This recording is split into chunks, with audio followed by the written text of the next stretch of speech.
ಮತ್ತೊಮ್ಮೆಲ್ಲರಿಗೂ ಅಮರ್ಸ್ ಕ್ಲಾಸಸ್ಗೆ ಸ್ವಾಗತ. ನಾನು ಅಂಬರೀಶ್ ಪೋತಾಳ್. ಇದು ಕ್ಲಾಸ್ ನಂಬರ್ 605 ಆಗುತ್ತೆ ಮತ್ತು ಒಟ್ಟಾರೆಯಾಗಿ ಸುಮಾರು 850ಕ್ಕೂ ಹೆಚ್ಚಿನ ವಿಡಿಯೋಗಳನ್ನು ಅಮರ್ಸ್ ಕ್ಲಾಸಸ್ ಅಲ್ಲಿ ನೀವು ನೋಡಬಹುದು. ಮತ್ತು ಈ ಒಂದು ವಿಡಿಯೋದಲ್ಲಿ ನಾವು ಆಗಸ್ಟ್ 2024 ಪ್ರಮುಖವಾಗಿರ್ತಕ್ಕಂಥ ಪ್ರಚಲಿತ ಘಟನೆಗಳ ಸೀರೀಸ್ ಅನ್ನ ಸ್ಟಾರ್ಟ್ ಮಾಡ್ತಾ ಹೋಗೋಣ. ಇದು ಮೊದಲನೇ ಭಾಗವಾಗುತ್ತೆ.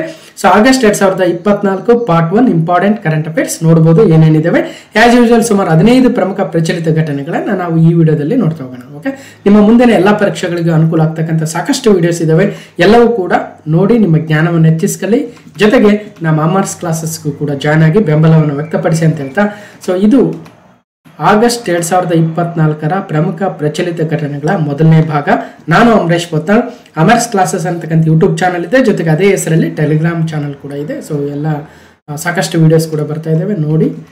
ಜೊತೆಗೆ ಇಲ್ಲಿ ಜಾಯಿನ್ ಬಟನ್ ಇರುತ್ತೆ, ಆ ಜಾಯಿನ್ ಬಟನ್ ಕ್ಲಿಕ್ ಮಾಡೋ ಮೂಲಕ ನಮ್ಮ ಟೀಮ್ಗೂ ಕೂಡ ನಿಮ್ಮ ಬೆಂಬಲವನ್ನು ವ್ಯಕ್ತಪಡಿಸ್ತಾರೆ ಅಂತ ಭಾವಿಸ್ತಾ, ಎನಿ ಇಶ್ಯೂ ಬಂದರೂ ಕೂಡ ನನ್ನ ಇಮೇಲ್ ಐಡಿಗೆ ನೀವು ಇಮೇಲ್ ಕಳಿಸಿ with your phone number. Email ID ಏನು ಅಂದರೆ, ಸೊ ಎಲ್ಲ ಒಂದು ಸ್ಲೈಡಲ್ಲಿ ಕೂಡ ನನ್ನ ಇಮೇಲ್ ಐಡಿ ಇರುತ್ತೆ, amaresh.pothal@gmail.com ಅಂತ ಇಮೇಲ್ ಮಾಡಿ ನೋಡೋಣ. ಸೊ ಇಷ್ಟು ಹೇಳ್ತಾ ಈಗ 2024 ಆಗಸ್ಟ್ ತಿಂಗಳ ಕರೆಂಟ್ ಅಫೇರ್ಸ್ ಅನ್ನ ಡಿಸ್ಕಷನ್ ಮಾಡ್ತಾ ಇದ್ದೀವಿ. ಸೊ ಹಾಗಾದ್ರೆ ಏನಿದೆ ಮೊದಲನೇ ಪ್ರಶ್ನೆ? Okay, question number 1. Daljit Singh Chaudhary ಅವರು BSF ಮಹಾನಿರ್ದೇಶಕರಾಗಿ ಅಧಿಕಾರವನ್ನು ವಹಿಸಿಕೊಂಡ್ರು. ಎಕ್ಸಾಮ್ ಅಲ್ಲಿ ಕೇಳಿಬಿಡ್ತಾರೆ, ಯಾರು ದಲ್ಜಿತ್ ಸಿಂಗ್ ಚೌಧರಿ ಅಥವಾ ಇತ್ತೀಚೆಗೆ BSF ಮಹಾನಿರ್ದೇಶಕರಾಗಿ ಅಥವಾ ಬಾರ್ಡರ್ ಸೆಕ್ಯೂರಿಟಿ ಫೋರ್ಸ್ ನ ಡೈರೆಕ್ಟರ್ ಜನರಲ್ ಆಗಿ ಯಾರು ಅಧಿಕಾರವನ್ನು ವಹಿಸಿಕೊಂಡ್ರು ಅಂದ್ರೆ Daljit Singh Chaudhary takes over as BSF director general ಅಂತ ಏನಿದೆ ನ್ಯೂಸ್ ಆರ್ಟಿಕಲ್. BSF ಗೆ ದಲ್ಜಿತ್ ಸಿಂಗ್ ಚೌಧರಿ ಮುಖ್ಯಸ್ಥರಾಗಿದ್ದಾರೆ. ಗಡಿ ಭದ್ರತಾ ಪಡೆ BSF ಬಾರ್ಡರ್ ಸೆಕ್ಯೂರಿಟಿ ಫೋರ್ಸ್ ನ ಮುಖ್ಯಸ್ಥರಾಗಿ ಉತ್ತರ ಪ್ರದೇಶದ ಕೇಡರ್ನ IPS ಅಧಿಕಾರಿ ದಲ್ಜಿತ್ ಸಿಂಗ್ ಚೌಧರಿ ಅವರನ್ನ ನೇಮಕ ಮಾಡಿ ಕೇಂದ್ರ ಸರ್ಕಾರ ಆದೇಶವನ್ನು ಹೊರಡಿಸಿದೆ. ಜಮ್ಮು ಮತ್ತು ಕಾಶ್ಮೀರದಲ್ಲಿ ಇತ್ತೀಚೆಗೆ ಉಗ್ರ ಚಟುವಟಿಕೆ ಹೆಚ್ಚಿದ್ದ ಬೆನ್ನಿನಲ್ಲಿ BSF ಮುಖ್ಯಸ್ಥ ಸ್ಥಾನದಿಂದ ನಿತಿನ್ ಅಗರ್ವಾಲ್ ಅವರನ್ನ ಬಿಡುಗಡೆಗೊಳಿಸಿದ್ದಾರೆ. ಹಾಗಾದ್ರೆ BSF ನ ನಿಕಟಪೂರ್ವ ಅಥವಾ ನಿರ್ಗಮಿತ ಮುಖ್ಯಸ್ಥರು ಅಂದ್ರೆ ನಿತಿನ್ ಅಗರ್ವಾಲ್ ಅವರು. ಅವರ ಸ್ಥಾನಕ್ಕೆ ಈಗ ದಲ್ಜಿತ್ ಸಿಂಗ್ ಚೌಧರಿ ರವರು ಆಯ್ಕೆಯಾಗಿದ್ದಾರೆ. ಮಹಾನಿರ್ದೇಶಕರು BSF ಆಗುತ್ತೆ. ನೇಪಾಳ ಭೂತಾನ ಗಡಿ ರಕ್ಷಣಾ ಪಡೆ ಸಶಸ್ತ್ರ ಸೀಮಾ ಬಲ SSB ದ ಮಹಾನಿರ್ದೇಶಕರಾಗಿ ಕಾರ್ಯನಿರ್ವಹಿಸ್ತಾ ಇದ್ರು ದಲ್ಜಿತ್ ಸಿಂಗ್ ಚೌಧರಿ ರವರು. ಈಗ ಅವರಿಗೆ BSF ನ ಜವಾಬ್ದಾರಿಯನ್ನು ಕೂಡ ನೀಡಲಾಗಿದೆ. ಓಕೆ, ಇಲ್ಲಿ ನೋಡಬಹುದು ಅಸೈನ್ಮೆಂಟ್ ಆಫ್ ಅಡಿಷನಲ್ ಚಾರ್ಜ್ ಗಮನಿಸಬೇಕು. ಅಡಿಷನಲ್ ಚಾರ್ಜ್ ಅನ್ನು ಕೂಡ BSF ನ DG ಆಗಿ ಈಗ ದಲ್ಜಿತ್ ಸಿಂಗ್ ಚೌಧರಿ ಅವರಿಗೆ ನೀಡಲಾಗಿದೆ. ಬಾರ್ಡರ್ ಸೆಕ್ಯೂರಿಟಿ ಫೋರ್ಸ್ 1965ರಲ್ಲಿ ಸ್ಥಾಪನೆ ಆಗಿತ್ತು. ಇದು ಸುಮಾರು 2.5 ಲಕ್ಷಕ್ಕೂ ಅಧಿಕ ನಮ್ಮ ಸೈನಿಕರನ್ನ ಒಳಗೊಂಡಿದೆ ಮತ್ತು ಮೋಟೋ ಅಥವಾ ಧ್ಯೇಯವಾಕ್ಯ ಡ್ಯೂಟಿ ಅನ್ ಟು ಡೆತ್ ಅಂತಕ್ಕಂಥದ್ದು. 1965 border security force. Daljit Singh Chaudhary ರವರು ಮಹಾನಿರ್ದೇಶಕರಾಗಿದ್ದಾರೆ, ಡೈರೆಕ್ಟರ್ ಜನರಲ್ ಆಗಿದ್ದಾರೆ. ಗಮನಿಸಬೇಕು, ನೋಡಬಹುದು. ಸರಿ, ಹಾಗಾದ್ರೆ ದಲ್ಜಿತ್ ಸಿಂಗ್ ಚೌಧರಿ ರವರು ಈಗ ಅಡಿಷನಲ್ ಚಾರ್ಜ್ ಆಗಿ ಬಂದಿದ್ದಾರೆ ನಿತಿನ್ ಅಗರ್ವಾಲ್ ಅವರ ಸ್ಥಾನಕ್ಕೆ. ಇನ್ನು ಕ್ವಶನ್ ನಂಬರ್ 2. ದೇಶದಲ್ಲೇ ಮೊದಲ KHIR ಸಿಟಿ, KHIR ಅಂದ್ರೆ knowledge health innovation and research. Knowledge health innovation research ಇಂತಹ ಒಂದು ಸಿಟಿಯನ್ನ ದೇಶದಲ್ಲಿಯೇ ಮೊಟ್ಟ ಮೊದಲ ಬಾರಿಗೆ ನಮ್ಮ ಕರ್ನಾಟಕ ರಾಜ್ಯ ತರ್ತಾ ಇದೆ. ಅದು ಯಾವ ಪ್ರದೇಶದಲ್ಲಿ, ಎಷ್ಟು ಎಕರೆ ಪ್ರದೇಶದಲ್ಲಿ ಮತ್ತು ಎಷ್ಟು ಬಂಡವಾಳವನ್ನು ಹೂಡಿಕೆ ಮಾಡ್ತಾ ಇದ್ದಾರೆ, ಇದರಿಂದ ಎಷ್ಟು ಜಾಬ್ಸ್ ಕ್ರಿಯೇಟ್ ಆಗ್ಬೋದು, ಅದಕ್ಕೆ ಆಗಸ್ಟ್ 23ಕ್ಕೆ ಚಾಲನೆಯನ್ನು ನೀಡ್ತಾರೆ ಅಂತ ನೋಡ್ತಾ ಹೋಗೋಣ. Launch of first KHIR city project in the country on August 23. ಇದ್ರ ಬಗ್ಗೆ ಬಜೆಟ್ ಅಲ್ಲೂ ಕೂಡ ಡಿಸ್ಕಷನ್ ಮಾಡಿದ್ವಿ, ನಾವು ಕೂಡ ಎಕನಾಮಿಕ್ ಸರ್ವೆದಲ್ಲೂ ಕೂಡ ಡಿಸ್ಕಷನ್ ಮಾಡಿದ್ವಿ. ರಿಸರ್ಚ್ ಸಿಟಿಗೆ ಆಗಸ್ಟ್ 23ರಂದು ಚಾಲನೆ. ಸೊ ಕೆಂಪೇಗೌಡ ವಿಮಾನ ನಿಲ್ದಾಣದ ಬಳಿ 2000 ಎಕರೆ ಪ್ರದೇಶದಲ್ಲಿ ಸ್ಥಾಪನೆ. ದೇಶದಲ್ಲೇ ಪ್ರಪ್ರಥಮ ಮತ್ತು ಮಹತ್ವಾಕಾಂಕ್ಷೆಯ knowledge health innovation research city KHIR ಯೋಜನೆಯ ಮೊದಲ ಹಂತಕ್ಕೆ ಆಗಸ್ಟ್ 23ರಂದು ಶುಕ್ರವಾರ ಚಾಲನೆ ನೀಡಲಾಗುವುದು ಎಂದು ಕರ್ನಾಟಕ ರಾಜ್ಯದ ಬೃಹತ್ ಮತ್ತು ಮಧ್ಯಮ ಕೈಗಾರಿಕೆಯ ಮೂಲಸೌಕರ್ಯ ಅಭಿವೃದ್ಧಿ ಸಚಿವರಾಗಿರ್ತಕ್ಕಂಥ MB ಪಾಟೀಲ್ ಅವರು ತಿಳಿಸಿದರು. ಓಕೆ, ಕೆಂಪೇಗೌಡ ಅಂತಾರಾಷ್ಟ್ರೀಯ ವಿಮಾನ ನಿಲ್ದಾಣದ ಸಮೀಪ ಒಟ್ಟು 2000 ಎಕರೆ ಪ್ರದೇಶದಲ್ಲಿ KHIR ಸಿಟಿಯನ್ನು ಅಭಿವೃದ್ಧಿಪಡಿಸಲಾಗುವುದು. ಮೊದಲ ಹಂತದಲ್ಲಿ 1000 ಎಕರೆ ಪ್ರದೇಶದಲ್ಲಿ ಸಾಕಷ್ಟು ಯೋಜನೆಗಳು ತಲೆ ಎತ್ತಲಿವೆ. ಒಟ್ಟು 2 ಹಂತಗಳಲ್ಲಿ 40,000 ಕೋಟಿ ರೂಪಾಯಿಗಳ ಬಂಡವಾಳ ಹೂಡಿಕೆಯಾಗಲಿದ್ದು 50,000ಕ್ಕೂ ಹೆಚ್ಚು ಉದ್ಯೋಗಗಳು ಸೃಷ್ಟಿಯಾಗಲಿವೆ ದೇವನಹಳ್ಳಿಯ ಕೆಂಪೇಗೌಡ ವಿಮಾನ ನಿಲ್ದಾಣದ ಆಸುಪಾಸಿನಲ್ಲಿ. ಆಗಸ್ಟ್ 23ರಂದು ನಡೆಯಲಿರುವ ಸಮಾರಂಭದಲ್ಲಿ ಸಿಎಂ ಸಿದ್ದರಾಮಯ್ಯ ಅವರು ಸೇರಿದಂತೆ ಹಲವು ಗಣ್ಯರು ಭಾಗವಹಿಸ್ತಾರೆ. ಸೊ ನಾಲೆಜ್ ಅಂದ್ರೆ ಜ್ಞಾನ, ಹೆಲ್ತ್ ಅಂದ್ರೆ ಆರೋಗ್ಯ, ಇನ್ನೋವೇಷನ್ ಅಂದ್ರೆ ಒಂಥರ ನಾವೀನ್ಯತೆಯನ್ನ ತರ್ತಕ್ಕಂಥದ್ದು, ಮತ್ತೊಂದು ರಿಸರ್ಚ್ ಅಂದ್ರೆ ಸಂಶೋಧನೆ. ಈ 4 ವಲಯಗಳ ಜಾಗತಿಕ ಮಟ್ಟದ ಅತ್ಯುನ್ನತ ಕಂಪನಿಗಳು ಇಲ್ಲಿ ನೆಲೆಯೂರಲಿವೆ. ಇದಕ್ಕೆ ಬೇಕಾದ ಜಮೀನು, ವಿದ್ಯುತ್, ನೀರು, ರಸ್ತೆ ಮತ್ತಿತರ ಸೌಲಭ್ಯಗಳನ್ನ ನಮ್ಮ ರಾಜ್ಯ ಸರ್ಕಾರ ಒದಗಿಸಲಿದೆ. ಇದು ದೇಶದಲ್ಲಿ ಮೊಟ್ಟ ಮೊದಲ ಒಂದು ರೀತಿಯ ವಿಶೇಷ ನಗರವಾಗುತ್ತೆ. KHIR ಸಿಟಿ ಅಂದ್ರೆ ನಾಲೆಜ್ ಅಲ್ಲಿ, ಹೆಲ್ತ್ ಅಲ್ಲಿ, ಇನ್ನೋವೇಷನ್ ಅಲ್ಲಿ, ರಿಸರ್ಚ್ ಅಲ್ಲಿ ವರ್ಕ್ ಮಾಡ್ತಾ ಇರ್ತಕ್ಕಂಥ ಪ್ರಪಂಚದ ವಿವಿಧ ಸಂಸ್ಥೆಗಳು ಬಂದಿವತ್ತು ಇಲ್ಲಿ ತಮ್ಮ ಒಂದು ಬ್ರಾಂಚ್ ಅನ್ನು ಕೂಡ ಸ್ಥಾಪನೆಯನ್ನ ಮಾಡಲಿವೆ. ಇದರಿಂದ ನಮ್ಮ ಕನ್ನಡಿಗರಿಗೆ ಅಥವಾ ದೇಶದಲ್ಲಿ ಸಾಕಷ್ಟು ಉದ್ಯೋಗಗಳು ಕೂಡ ಲಭಿಸಲಿವೆ. ಓಕೆ, ಇದ್ರ ಬಗ್ಗೆ ಕ್ಲಾಸ್ ನಂಬರ್ 521 ಕರ್ನಾಟಕದ ಆರ್ಥಿಕ ಸಮೀಕ್ಷೆಯ 8ನೇ ಭಾಗದಲ್ಲಿ ಚಾಪ್ಟರ್ 8 ಕೈಗಾರಿಕೆಗಳು ಅಥವಾ ಇಂಡಸ್ಟ್ರೀಸ್ ಬಗ್ಗೆ ಮಾತಾಡಬೇಕಾದ್ರೆ ಹೇಳಿದ್ದೆ ನಾನು. ಸರ್ಕಾರವು ಬೆಂಗಳೂರಿನ ಹೊರವಲಯದಲ್ಲಿ 2 ಹಂತಗಳಲ್ಲಿ 2000 ಎಕರೆ ಭೂಮಿಯಲ್ಲಿ ಜ್ಞಾನ, ಆರೋಗ್ಯ, ಆವಿಷ್ಕಾರ, ಸಂಶೋಧನೆ ಅಂದ್ರೆ KHIR knowledge, health care, innovation, research ನಗರವನ್ನ ಸ್ಥಾಪಿಸಲು ಪ್ರಸ್ತಾಪಿಸಿದ್ದು 40,000 ಕೋಟಿ ರೂಪಾಯಿಗೂ ಹೆಚ್ಚು ಹೂಡಿಕೆಯನ್ನು ಆಕರ್ಷಿಸುವ ನಿರೀಕ್ಷೆ ಇದೆ. 80,000ಕ್ಕೂ ಹೆಚ್ಚು ಉದ್ಯೋಗಗಳು ಸಿಗಲಿವೆ. ನೋಡೋಣ. ಸೊ ಇತ್ತೀಚೆಗೆ ಸುದ್ದಿಯಲ್ಲಿರ್ತಕ್ಕಂತಹ KHIR ಬಗ್ಗೆ ಕೆಳಗಿನ ಹೇಳಿಕೆಗಳನ್ನ ಗಮನಿಸಿ ಅಂತ ಕೇಳಿ. ಒಂದೇ ಪ್ರಶ್ನೆ, ಇದು ಮಹಾರಾಷ್ಟ್ರ ಸರ್ಕಾರವು ತಂದಿರತಕ್ಕಂತಹ ಒಂದು ಯೋಜನೆ ಆಗುತ್ತೆ. ಅಥವಾ ಎರಡನೇ ಹೇಳಿಕೆ, K ಅಂದ್ರೆ ನಾಲೆಜ್, H ಅಂದ್ರೆ ಹೈಯರ್ ಎಜುಕೇಶನ್, I ಅಂದ್ರೆ ಸಮಥಿಂಗ್ ಇಂಡಸ್ಟ್ರೀಸ್, R ಅಂದ್ರೆ ರಿಸರ್ಚ್. ಹೀಗೆ ಕನ್ಫ್ಯೂಸ್ ಮಾಡೋದಕ್ಕೆ ಕೊಡಬಹುದು, ಗಮನದಲ್ಲಿರ್ಲಿ ಅಂತ ಹೇಳ್ತಾ. ಸೊ ನೋಡಬಹುದು ಇಂಗ್ಲಿಷ್ ಅಲ್ಲಿ ಕೂಡ ಇದೆ. ಸೊ ಯಾರು ಈ ಒಂದು chapter number 8 economic survey 2024 Karnataka class number 521 ನೋಡಿಲ್ಲ, ನೋಡಬಹುದು. ಓಕೆ, ಇನ್ನು ಕ್ವಶನ್ ನಂಬರ್ 3, ಅಂತಾರಾಷ್ಟ್ರೀಯ ಬಾಹ್ಯಾಕಾಶ ನಿಲ್ದಾಣಕ್ಕೆ ಅಂದ್ರೆ ಇಂಟರ್ನ್ಯಾಷನಲ್ ಸ್ಪೇಸ್ ಸ್ಟೇಷನ್ ISS ಅಂತ ಕರಿತೀವಿ ಅಲ್ವಾ. ಸೊ ಇಂಟರ್ನ್ಯಾಷನಲ್ ಸ್ಪೇಸ್ ಸ್ಟೇಷನ್ ಅಂದ್ರೆ ಅಮೆರಿಕ ಮತ್ತು ರಷ್ಯಾ ದೇಶಗಳು ನಿರ್ಮಾಣ ಮಾಡಿರ್ತಕ್ಕಂತಹ ಮತ್ತು ಜೊತೆಗೆ ಯುರೋಪಿಯನ್ ಸ್ಪೇಸ್ ಏಜೆನ್ಸಿ ಇನ್ನಿತರ ದೇಶಗಳ ಸಹಕಾರದೊಂದಿಗೆ ಬಾಹ್ಯಾಕಾಶದಲ್ಲಿ ಒಂದು ನಿಲ್ದಾಣವನ್ನ ನಿರ್ಮಾಣ ಮಾಡಿದ್ದಾರೆ.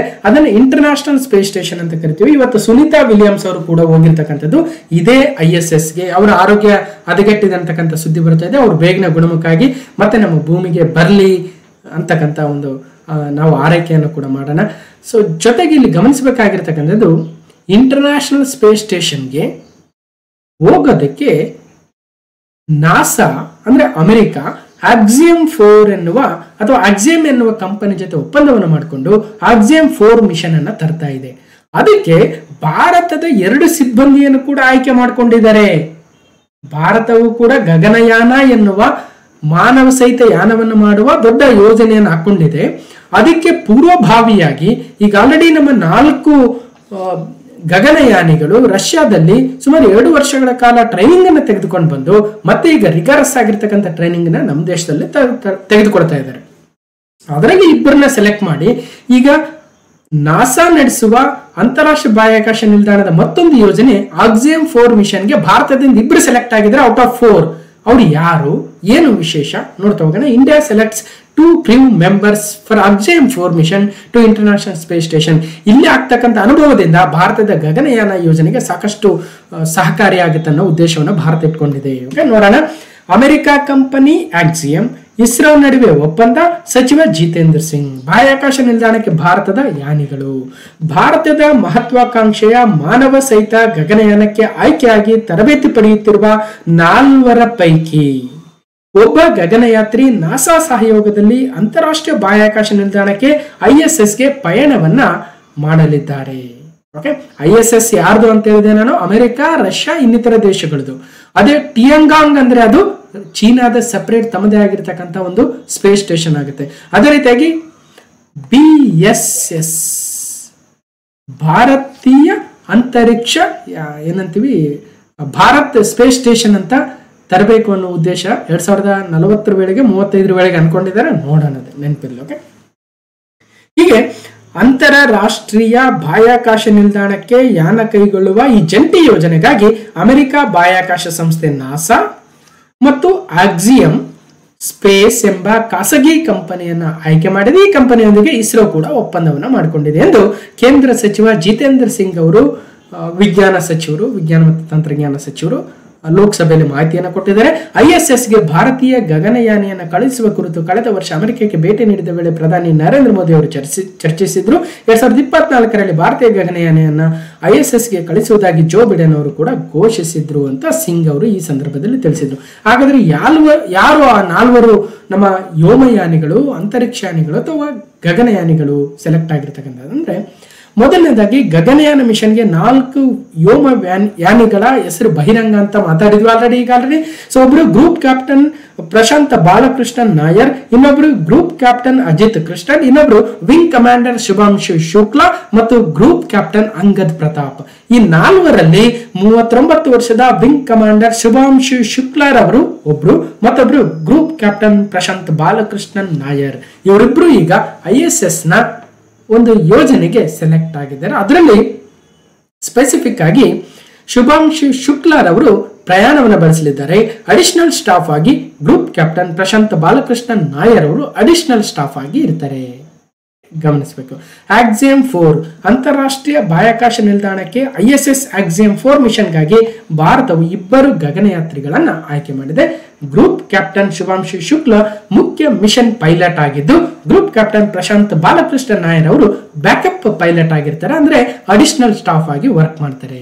ಈ ಮಿಷನ್ ಭಾರತದ ಮಾನವ ಬಾಹ್ಯಾಕಾಶಯಾನ ಕಾರ್ಯಕ್ರಮ ಗಗನಯಾನಕ್ಕೆ ಒಂದು ದೊಡ್ಡ ಹೆಜ್ಜೆ ಆಗಿದ್ದು, ಅಮೆರಿಕದೊಂದಿಗಿನ ನಿಕಟ ಸಂಬಂಧವನ್ನ ಇದು ಒಳಗೊಂಡಿರುತ್ತೆ ಅಂತ ತಿಳ್ಕೊಬಹುದು. Axiom 4 mission 4. ಸೊ ಇದು ಅಮೆರಿಕದ ಒಂದು ಕಂಪನಿ ಆಗುತ್ತೆ ಆಕ್ಸಿಯಂ ಸ್ಪೇಸ್ ಅಂತ. ಅವರು ಈ 4ನೇ ಮಿಷನ್ ಅನ್ನು ಕೈಗೊಂಡಿದ್ದಾರೆ. ಅದರಲ್ಲಿ ಸ್ಪೇಸ್ ಕ್ರಾಫ್ಟ್ ಕಮಾಂಡರ್ ಆಗಿ ಪೆಗ್ಗಿ ವಿಟ್ಸನ್ ಅವರಿದ್ದಾರೆ, ಅವರು ಆಕ್ಸಿಯಂ ಸ್ಪೇಸ್ ಅವರು. ಮತ್ತು ಪೈಲಟ್ ಆಗಿ ನಮ್ಮ ಭಾರತದ ಇಸ್ರೋದ ಶುಭಾಂಶು ಶುಕ್ಲಾರ್ ಅವರು ಫಸ್ಟ್ ಸ್ಪೇಸ್ ಫ್ಲೈಟ್ ಆಗಿರ್ತಾರೆ. ಮತ್ತು ಬೇರೆಯವರು ಇದ್ದಾರೆ. ಜೊತೆಗೆ ಅಡಿಷನಲ್ ಸ್ಟಾಫ್ ನೋಡಬಹುದು. ಇಲ್ಲಿ ಪ್ರಶಾಂತ್ ಬಾಲಕೃಷ್ಣನ್ ನಾಯರ್ ಅವರು ಅಡಿಷನಲ್ ಸ್ಟಾಫ್ ಅಥವಾ ಬ್ಯಾಕಪ್ ಕ್ರೂ ಅಡಿಯಲ್ಲಿ ಬರ್ತಾರೆ. ಅವ್ರಿಗೂ ಕೂಡ ಸೇಮ್ ಟ್ರೈನಿಂಗ್ ಸಿಗುತ್ತೆ, ಸೇಮ್ ಎಲ್ಲವೂ ಆಗುತ್ತೆ. ಅವೆಲ್ಲವೂ ಕೂಡ ನಮ್ಮ ಮುಂದಿನ ಗಗನಯಾನಕ್ಕೆ ಅನುಕೂಲ ಆಗುತ್ತೆ ಅಂತ ಹೇಳ್ತಾ, ಸೊ ಪ್ರಶಾಂತ್ ನಾಯರ್ ಇನ್ನೊಂದು ಕಡೆ, ಶುಭಾಂಶು ಶುಕ್ಲಾರ್ ಅವರು ಇನ್ನೊಂದು ಕಡೆ ನೋಡಬಹುದು. ಮತ್ತು ಈ ಒಂದು ಮಿಷನ್ ಇನ್ನು ಬರೋದು ಬಾಕಿ ಇದೆ. ಅವಾಗ ಮತ್ತಷ್ಟು ಡೀಟೇಲ್ಸ್ ಸುದ್ದಿಗೆ ಬರ್ತಾವೆ, ಅವಾಗ ಮತ್ತಷ್ಟು ಡೀಟೇಲ್ಸ್ ನಾವು ಡಿಸ್ಕಷನ್ ಮಾಡೋಣ ಅಂತ ಹೇಳ್ತಾ, ಒಟ್ಟಾರೆಯಾಗಿ ನಾಸಾ, ಆಕ್ಸಿಯಂ, ಇಸ್ರೋ, ಮತ್ತೊಂದು ಕಡೆ ಶುಭಾಂಶು ಶುಕ್ಲಾ, ಬಾಲಕೃಷ್ಣನ್ ನಾಯರ್ ಅವರನ್ನ ನೆನ್ಪಿಡಿ. ಓಕೆ, ಸೊ ಅದ್ರ ಬಗ್ಗೆ ಮತ್ತಷ್ಟು ಡೀಟೇಲ್ಸ್ ಇದೆ ನೋಡಬಹುದು. ಕ್ವಶನ್ ನಂಬರ್ 4, ಅಮಾಸ್ ಮಿಲಿಟರಿ ಮುಖ್ಯಸ್ಥ ಮೊಹಮ್ಮದ್ ಡೀಫ್ ಅವರು ಸಾವನ್ನಪ್ಪಿದ್ದಾರೆ. ಸೊ ಹಾಗಾದ್ರೆ ಅಮಾಸ್ ಅಂತಕ್ಕಂಥದ್ದು ಯಾವುದಕ್ಕೆ ಸಂಬಂಧಿಸಿದೆ ಅಲ್ವಾ? ಒಂದ್ ಕಡೆ ಗಾಜಾ ಸ್ಟ್ರಿಪ್, ಮತ್ತೊಂದ್ ಕಡೆ ಇಸ್ರೇಲ್. ಇವೆರಡರ ಮಧ್ಯೆ ಅಲ್ಲಿರ್ತಕ್ಕಂಥ ಸಾವು ನೋವುಗಳು ಹೆಚ್ಚಾಗ್ತಾ ಇದ್ದಾವೆ, ಗೊತ್ತಿರ್ತಕ್ಕಂಥದ್ದು. ಅದರಲ್ಲೂ ಅಮಾಸ್ ಎನ್ನುವ ಒಂದು ಗುಂಪು ಏನಿದೆ ಅಲ್ವಾ, ಅಮಾಸ್ ಗುಂಪು ಯಾವುದಕ್ಕೆ ಸಂಬಂಧಿಸಿದೆ ಅದೆಲ್ಲವನ್ನು ಕೂಡ ಹಿಂದೆ ಸಾಕಷ್ಟು ಬಾರಿ ಡಿಸ್ಕಷನ್ ಮಾಡಿದ್ವಿ. ಒಂದು ಸಪರೇಟ್ ವಿಡಿಯೋನ ಮಾಡಿದ್ದೆ.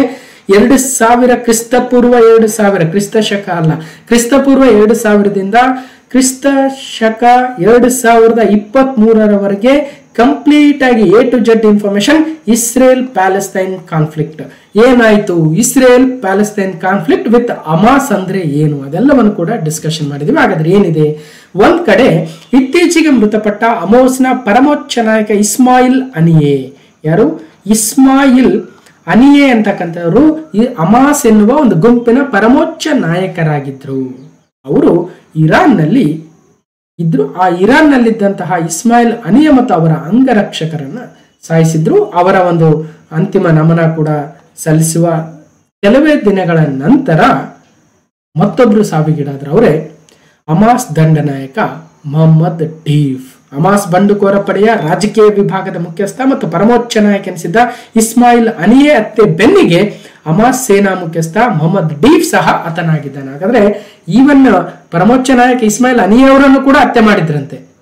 ಓಕೆ, ಸೊ ಗೊತ್ತಾಗ್ತಾ ಇದೆ ಇಸ್ರೇಲ್ ಮತ್ತು ಹಮಾಸ್ನ ಮಧ್ಯೆ ಏನಾಗ್ತಾ ಇದೆ ಇವತ್ತು, ಅವರ ಲೀಡರ್ಗಳನ್ನೇ ಸಾಯಿಸುವತ್ತ ಮುನ್ನಡೆದಿದೆ. ಸೊ ಅದ್ರ ಬಗ್ಗೆ ಮತ್ತಷ್ಟು ಡೀಟೇಲ್ಸ್ ಇದೆ ನೋಡ್ಬೋದು. ಒಂದ್ ಕಡೆ ಇಸ್ಮಾಯಿಲ್ ಅನಿಯೆ ಪರಮೋಚ್ಚ ನಾಯಕ, ಮತ್ತೊಂದ್ ಕಡೆ ಹಮಾಸ್ನ ದಂಡ ನಾಯಕ ಮೊಹಮ್ಮದ್ ಡೀಫ್ ಅವರು ಈಗ ಹತರಾಗಿದ್ದಾರೆ. 1965ರಲ್ಲಿ ಪ್ಯಾಲೆಸ್ತೈನ್ನಲ್ಲಿ ಈತ ಒಬ್ಬ ದೊಡ್ಡ ನಾಯಕನಾಗಿ ಜನಿಸಿದ, ಈತ ನಾಯಕನಾಗಿ ಬೆಳಿತಾನೆ. ನಂತರ ಮೊಹಮ್ಮದ್ ಡೀಫ್ ಅವರು ಇತ್ತೀಚೆಗೆ ಸಾವನ್ನು ಕೂಡ ಅಪ್ಪಿದ್ದಾನೆ ನೋಡ್ಬೋದು. ಓಕೆ, ಸೊ ಯಾರಿಗೆ ಗೊತ್ತಿಲ್ಲ ಇಸ್ರೇಲ್ ಪ್ಯಾಲೆಸ್ತೈನ್ ಕಾನ್ಫ್ಲಿಕ್ಟ್, ಒಂದ್ ಸ್ವಲ್ಪ ಈ ವಿಡಿಯೋ ನೋಡಿ ಗೊತ್ತಾಗುತ್ತೆ. ಬಹಳಷ್ಟು ಇನ್ಫಾರ್ಮೇಶನ್ ಅದರಲ್ಲಿ ಶೇರ್ ಮಾಡಿದ್ದೀನಿ, ಇಡೀ ಇತಿಹಾಸ. ಸೊ ಅಂದ್ರೇನು, ಇಸ್ರೇಲ್ ಅಂದ್ರೇನು, ಪ್ಯಾಲೆಸ್ತೈನ್ ಅಂದ್ರೇನು, ಯಾಕೆ ಅವರ ಮಧ್ಯೆ ಜಗಳಗಳಿಗೆ ಕಾರಣ ಆಯ್ತು, ಯಾವ್ಯಾವ ಕಾಲಘಟ್ಟದಲ್ಲಿ ಏನಾಯ್ತು, ಇವತ್ತು ಯಾಕೆ ಅದು ಒಂದು ಬಹಳ ತೀರಾ ಏನು ಅಂತ್ಯಕ್ಕೆ ಬಂದು ನಿಂತಿದೆ ಅನ್ನೋದು ಕೂಡ ಅಲ್ಲಿ ನಾನು ಡಿಸ್ಕಷನ್ ಮಾಡಿದ್ದೀನಿ ನೋಡ್ಬೋದು. ಓಕೆ, ಇನ್ನು ಇಸ್ರೇಲ್ ಬಗ್ಗೆ ಕೂಡ ಡೀಟೇಲ್ಸ್ ಇದೆ. ಇನ್ನು ಕ್ವಶನ್ ನಂಬರ್ 5, ಜುಲೈಯಲ್ಲಿ 1.82 ಲಕ್ಷ ಕೋಟಿಗಳ GST ಸಂಗ್ರಹವಾಗಿದೆ. 1.82 lakh crore GST ಕಲೆಕ್ಷನ್ ಇನ್ ಜುಲೈ. ನಾವು ಜೂನ್ GST ಕಲೆಕ್ಷನ್ ಹೇಳ್ಬೇಕಾದ್ರೆ ಇನ್ನು ಮುಂದೆ ಗೌರ್ಮೆಂಟ್ ಯಾಕೋ GST ಕಲೆಕ್ಷನ್ ಡೇಟಾನ ರಿವೀಲ್ ಮಾಡಲ್ವೇನೋ ಅಫಿಷಿಯಲ್ ಆಗಿ ಅನ್ಕೊಂಡಿದೀವಿ, ಬಟ್ ಮತ್ತೆ ರಿವೀಲ್ ಮಾಡ್ತಾ ಇದ್ದಾರೆ. ಹಾಗಾದ್ರೆ 1.82 lakh crore GST ಕಲೆಕ್ಷನ್ ಆಗಿದೆ. ಒಂದ್ಸಲ ಆರ್ಟಿಕಲ್ ನೋಡ್ಕೊಂಡ್ಬಿಡೋಣ. GST ಸಂಗ್ರಹ ದಾಖಲೆ ಮಟ್ಟಕ್ಕೆ ಹೋಗ್ತಾ ಇದೆ. ಜುಲೈಯಲ್ಲಿ 1.82 ಲಕ್ಷ ಕೋಟಿಗಳ ವರಮಾನ ಸರಕು ಮತ್ತು ಸೇವಾ ತೆರಿಗೆ GST ಮೂಲಕ ಜುಲೈ ತಿಂಗಳಿನಲ್ಲಿ 1.82 ಲಕ್ಷ ಕೋಟಿಗಳ ವರಮಾನ ಬಂದಿದೆ. ಒಂದು ಅಂದ್ರೆ ಆರ್ಥಿಕ ವರ್ಷ 2024 ಏಪ್ರಿಲ್ ಸ್ಟಾರ್ಟ್ ಆಯಿತು. ಏಪ್ರಿಲ್ ನಲ್ಲಿ ಎಷ್ಟು ಕಲೆಕ್ಷನ್ ಆಗುತ್ತೆ, 2024 ಮೇಲ್ ಎಷ್ಟು ಕಲೆಕ್ಷನ್ ಆಯಿತು, ಜೂನ್ ಅಲ್ಲಿ ಎಷ್ಟು ಕಲೆಕ್ಷನ್ ಆಯಿತು, ಜುಲೈಯಲ್ಲಿ ಎಷ್ಟು ಕಲೆಕ್ಷನ್ ಆಯಿತು ಅಂತ ಕೇಳ್ತಾರೆ. ಅದಕ್ಕೋಸ್ಕರ ಏಪ್ರಿಲ್ ಅಲ್ಲಿ ದಾಖಲೆಯ ಕಲೆಕ್ಷನ್ ಆಗಿತ್ತು. ಅಂದ್ರೆ 2.10 ಕೋಟಿಗಳಷ್ಟು ಇಡೀ GST ಬಂದು 7 ವರ್ಷಗಳಾಯ್ತು. ಮೊನ್ನೆ 7th ಆನಿವರ್ಸರಿ ಅಥವಾ 7th ಅದರ ಒಂದು ಆಚರಣೆ ಮಾಡಿದ್ವಿ, 7 years.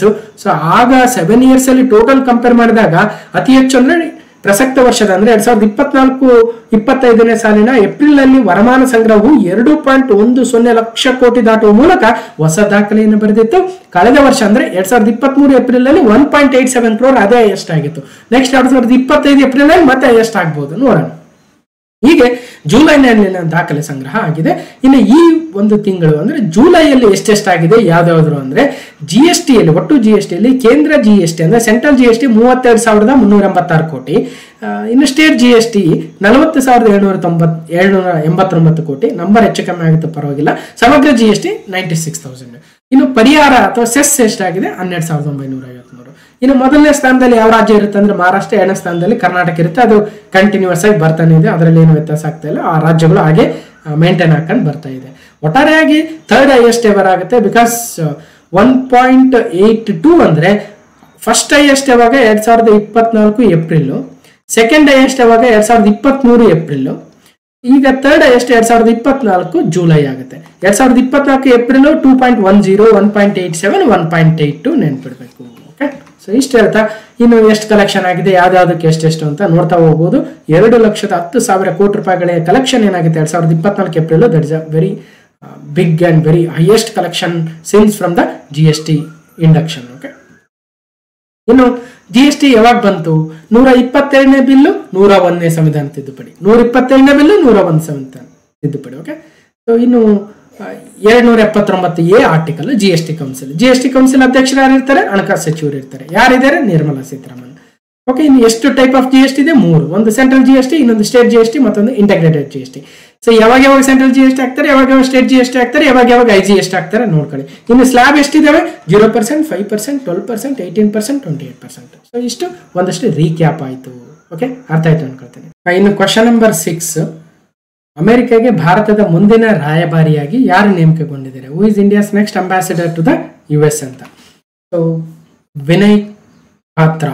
ಯಾರು? ವಿನಯ್ ಕಾತ್ರಾರವರು ಅಥವಾ ಕ್ವಾತ್ರಾ ಅಂತ ಕರಿಬಹುದು. ಇವರು ನಮ್ಮ ದೇಶದಿಂದ ಅಮೆರಿಕಾಗೆ ಒಬ್ಬ ರಾಯಭಾರಿಯಾಗಿ ಇವತ್ತು ಆಯ್ಕೆಯಾಗಿದ್ದಾರೆ. ಇವರು ಎಕ್ಸ್ ಫಾರಿನ್ ಸೆಕ್ರೆಟರಿ, ಮಾಜಿ ವಿದೇಶಾಂಗ ಕಾರ್ಯದರ್ಶಿಗಳು. ಸೊ ವಿನಯ್ ಕಾತ್ರಾರವರು ಈಗ ಅಮೆರಿಕಾಗೆ ಭಾರತದ ರಾಯಭಾರಿಯಾಗಿ ಆಯ್ಕೆಯಾಗಿದ್ದಾರೆ. ಸೊ ನೆನ್ಪಿಡ್ಬೇಕು ಯಾರು ಏನಂತ. ಇವರು ಹಿಂದೆ ಫಾರಿನ್ ಸೆಕ್ರೆಟರಿ ಆಗಿದ್ರು. Ex foreign secretary Vinay Kwatra selected as a ambassador to the US. Okay, ಹೀಗೆ ವಿದೇಶಾಂಗ ವ್ಯವಹಾರಗಳ ಸಚಿವಾಲಯ, ministry of external affairs, united ಸ್ಟೇಟ್ಸ್ಗೆ ಭಾರತದ ಹೊಸ ರಾಯಭಾರಿಯಾಗಿ ವಿನಯ್ ಮೋಹನ್ ಕ್ವಾತ್ರಾ ಅವರನ್ನ ಆಯ್ಕೆ ಮಾಡಲಾಗಿದೆ. ಸೊ ನೆನ್ಪಿಡ್ಬೇಕು, ಇವರೊಬ್ಬ IFS ಅಧಿಕಾರಿ, ಈಗ ಅಮೆರಿಕಕ್ಕೆ ರಾಯಭಾರಿಯಾಗಿ ನೇಮಕಗೊಂಡಿದ್ದಾರೆ. 29th ambassador of India to the United States. Right. So ಇನ್ನು ಬೇರೆ ಬೇರೆ ವಿಚಾರ ಇದಾವೆ, ಯಾರು ಏನು ಅಂತ. ಸೊ ಮೇ ಬಿ ಇವ್ರ ಹೆಸರನ್ನ ಕೇಳೋ ಚಾನ್ಸಸ್ ಇರುತ್ತೆ, ನೆನ್ಪಿಡಿ. Okay, next Vinay Mohan Kwatra appointed as India's new ambassador to the US. ಇನ್ನು ಕ್ವಶನ್ ನಂಬರ್ 7, ಪ್ಯಾರಿಸ್ ಒಲಿಂಪಿಕ್ಸ್ ನಡೀತಾ ಇದೆ. ಭಾರತ ಈಗ ಆಲ್ರೆಡಿ 3 ಪದಕ ಗೆದ್ದಿದೆ. ಇನ್ನೇನು ಇವತ್ತು ಒಂದು ಪದಕ ಬರೋದಿತ್ತು, ಮಿನಿಮಮ್ ಬೆಳ್ಳಿ ಅಥವಾ ಚಿನ್ನ ಕೂಡ ಬರಬಹುದಾಗಿತ್ತು. ಆದರೆ ಬೇರೆ ಯಾವುದೋ ಕಾರಣಗಳಿಂದ ಏನೋ ವೆಯ್ಟ್ ಸ್ವಲ್ಪ ಜಾಸ್ತಿ ಆಗಿದೆ, ಕೇವಲ ಏನೋ ಒಂದು 100 ಗ್ರಾಮ್ ಜಾಸ್ತಿ ಆಗಿದೆ ಅಂದ್ಬಿಟ್ಟು ವಿನೇಶ್ ಫೋಗಟ್ ಅವರನ್ನ ಇಡೀ ಒಲಿಂಪಿಕ್ಸ್ ಇಂದ ಡಿಸ್ಕ್ವಾಲಿಫೈ ಮಾಡಿಬಿಟ್ಟಿದ್ದಾರೆ. ಅದೊಂದು ದೊಡ್ಡ ಆಘಾತದ ಸುದ್ದಿ ಆಗಿತ್ತು. ನೋಡೋಣ ಇನ್ನೇನು ಅಪ್ಡೇಟ್ಸ್ ಆಗ್ತಾ ಇದ್ದೇವೆ ನೋಡೋಣ. ಸದ್ಯದ ವಿಚಾರದಲ್ಲಂತೂ ಅವ್ರಿಗೆ ಇವತ್ತೇನು ಫೈನಲ್ ನಡೀಬೇಕಾಗಿತ್ತು, ಬಹಳ ಅದ್ಭುತವಾಗಿರ್ತಕ್ಕಂಥ ಪ್ರದರ್ಶನ. ವರ್ಲ್ಡ್ ನಂಬರ್ 1 ಅವರನ್ನ ಸುಜಾಕಿ ಅವರನ್ನ ಸೋಲಿಸಿ, ಮೊದಲ ಪಂದ್ಯದಲ್ಲೇ ಸೋಲಿಸಿ ಮತ್ತೆ ಒಂದೇ ದಿನ 3 ಪಂದ್ಯಗಳನ್ನು ಆಡಿ ಫೈನಲ್ಗೆ ಬಂದಿದ್ರು. ಇವತ್ತು ಫೈನಲ್ ಕೂಡ ಇತ್ತು ವಿನೇಶ್ ಫೋಗಟ್ ಅವ್ರದ್ದು. ಆದರೆ ಆಘಾತಕಾರಿ ಸುದ್ದಿ ಹೊರಬಿದ್ದಿದೆ. ಸೊ ನೋಡೋಣ ಏನಾಗುತ್ತೆ. ಸದ್ಯಕ್ಕಂತ ಅವ್ರಿಗೆ ಡಿಸ್ಕ್ವಾಲಿಫೈ ಮಾಡಿದ್ದಾರೆ ಅಂತಕ್ಕಂಥ ಸುದ್ದಿಗಳಿದ್ದಾವೆ, ನೋಡೋಣ. ಪ್ಯಾರಿಸ್ ಒಲಿಂಪಿಕ್ಸ್ನಲ್ಲಿ 2 ನೂತನ ಕ್ರೀಡೆಗಳನ್ನು ಸೇರಿಸಲಾಗಿದೆ. ಅವೆರಡು ನೂತನ ಕ್ರೀಡೆಗಳು ಯಾವುವು? ಇಂಥ ಪ್ರಶ್ನೆ ಬಹಳ ನಾವೆಲ್ಲ ತಿಳ್ಕೊಂಡಿರ್ತೀವಿ, ಬಟ್ ಈ ರೀತಿಯಾಗಿ ತಿಳ್ಕೊಳ್ಳಲ್ಲ. 2 ಹೊಸ ನೂತನ ಕ್ರೀಡೆಗಳು ಯಾವ್ಯಾವ ಅಂತ ನೋಡ್ತಾ ಹೋಗೋಣ. ಸೊ ಪ್ಯಾರಿಸ್ ಒಲಿಂಪಿಕ್ಸ್ ನಲ್ಲಿ 2 ನೂತನ ಕ್ರೀಡೆಗಳ ಸೇರ್ಪಡೆ ರದ್ದತಿಯ ಹಿಂದಿನ ಕಾರಣಗಳೇನು, ಸೊ ಕ್ರೀಡೆಗಳ ಸೇರ್ಪಡೆಗೆ ಮಾನದಂಡಗಳೇನು, ಸೊ ನೋಡ್ತಾ ಹೋಗೋಣ. ಕ್ರೀಡೆಗಳ ಸೇರ್ಪಡೆ ರದ್ದತಿಯ ಹಿಂದಿನ ಮಾನದಂಡಗಳು. ಕ್ರೀಡಾ ರಂಗದ ಮಹೋನ್ನತ ಕೂಟ ಒಲಿಂಪಿಕ್ಸ್ ಆರಂಭವಾಗಿದೆ, ಈಗ ಆಲ್ರೆಡಿ ನಡೀತಾ ಇದೆ. ಸೊ ಈ ಬಾರಿ ಒಲಿಂಪಿಕ್ಸ್ಗೆ ನೂತನವಾಗಿ ಸೇರ್ಪಡೆಯಾದ ಕ್ರೀಡೆಗಳು ಮತ್ತು ಕೈಬಿಟ್ಟ ಕ್ರೀಡೆಗಳ ಕುರಿತು ಒಂದಷ್ಟು ಮಾಹಿತಿ. ಸೊ ಒಲಿಂಪಿಕ್ಸ್ ನಲ್ಲಿ ಆಡಲ್ಪಡುವ ಕ್ರೀಡೆಗಳು ಜಾಗತಿಕ ಮಟ್ಟದಲ್ಲಿ ಮನ್ನಣೆಯನ್ನ ಗಳಿಸ್ತವೆ. ಅದೊಂದರಿಂದಲೇ ಲಕ್ಷಾಂತರ ಮಂದಿಯ ಗಮನವನ್ನು ತನ್ನತ್ತ ಸೆಳೆಯುತ್ತಾ ಒಂದು ಕ್ರೀಡೆ.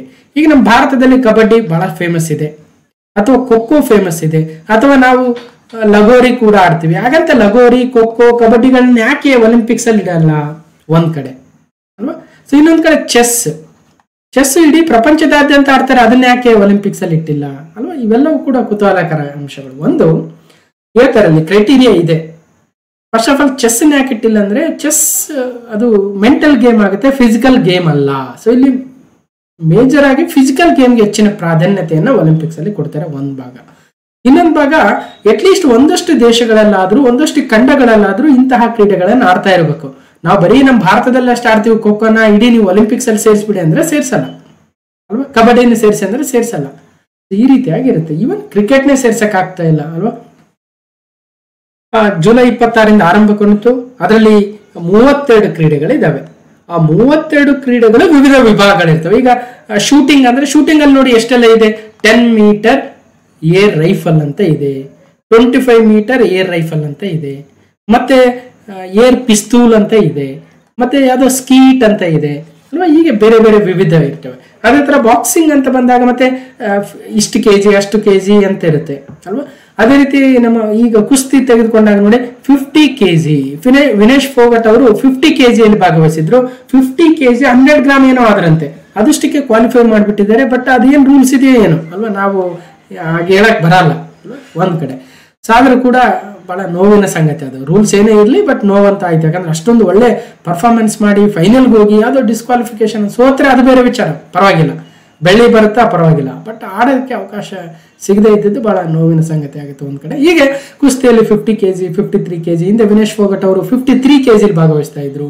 ಅಮಿತ್ ಪಂಘಾಲ್ ಅವರು 53 ಕೆಜಿಲಿ ಸೆಲೆಕ್ಟ್ ಆಗಿದ್ದಕ್ಕೆ ಅವರು 50 ಕೆಜಿಗೆ ಬಂದ್ರು. ಹೀಗೆ ಕೆಲವೊಂದು ಕಾರಣ. ಹೀಗೆ ಒಟ್ಟಾರೆಯಾಗಿ ಏನ್ ತಿಳ್ಕೊಬೇಕಂದ್ರೆ, ಈ ರೀತಿಯಾಗಿ ವಿಭಾಗಗಳಿರ್ತವೆ, 32 ಕ್ರೀಡೆಗಳು. ಈ ಬಾರಿ 2 ಹೊಸ ಕ್ರೀಡೆಗಳನ್ನ ಸೇರ್ಪಡೆಗೊಳಿಸಲಾಗಿದೆ. ಒಂದು ಬ್ರೇಕಿಂಗ್ ಡ್ಯಾನ್ಸ್. ಬ್ರೇಕಿಂಗ್ ಡ್ಯಾನ್ಸ್ ನೋಡಿ, ಸೊ ಬ್ರೇಕಿಂಗ್ ಡ್ಯಾನ್ಸ್ ಅಂತ ಕೇಳಿರ್ತೀವಿ.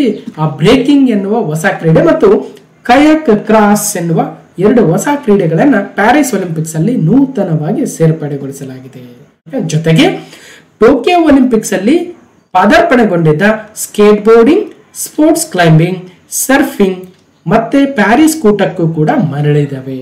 3 ಹೊಸ ಕ್ರೀಡೆಗಳು: skateboarding, sports climbing, surfing ಅಂತ. ಓಕೆ, ಮತ್ತಷ್ಟು ಡೀಟೇಲ್ಸ್ ಅಂದ್ರೆ, ಸೊ ಇದೆಲ್ಲ ಗೊತ್ತಾಯ್ತು. ಬ್ರೇಕ್ ಡ್ಯಾನ್ಸಿಂಗ್ ಅನ್ನು ಬ್ರೇಕಿಂಗ್ ಎನ್ನಲಾಗುತ್ತದೆ. 70ರ ದಶಕದಲ್ಲಿ ಅಮೆರಿಕದ ನ್ಯೂಯಾರ್ಕ್ ನಲ್ಲಿ ಹುಟ್ಟಿದ ಈ ಒಂದು ಬ್ರೇಕಿಂಗ್ ಡ್ಯಾನ್ಸ್ ಎನ್ನುವ ನೃತ್ಯ ಕಲೆ ಜಗತ್ತಿನಾದ್ಯಂತ ಹಲವು ಸಂಸ್ಕೃತಿಗಳನ್ನ ಪ್ರಭಾವಿಸಿದೆ.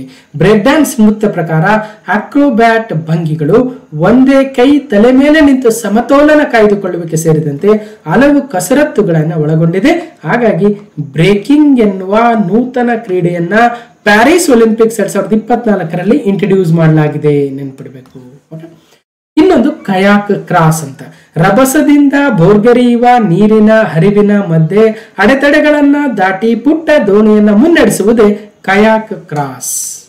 ನೋಡಿ, ಕಯಾಕ್ ಕ್ರಾಸ್ ಈ ರೀತಿಯ ಒಂದು ದೋಣಿಯನ್ನ ಯೂಸ್ ಮಾಡಿಕೊಂಡು ನೀರಿನ ರಭಸದಿಂದ ಮುಂದೆ ಹೋಗ್ತಕ್ಕಂಥದ್ದು ಕಯಾಕ್ ಕ್ರಾಸ್. ಆದ್ರೆ ಮತ್ತೊಂದು ಬ್ರೇಕ್ ಡ್ಯಾನ್ಸ್ ಅಥವಾ ಬ್ರೇಕ್ ಡ್ಯಾನ್ಸಿಂಗ್ ಅಥವಾ ಬ್ರೇಕಿಂಗ್ ಅಂತ ಕರೀತಾರಂತೆ.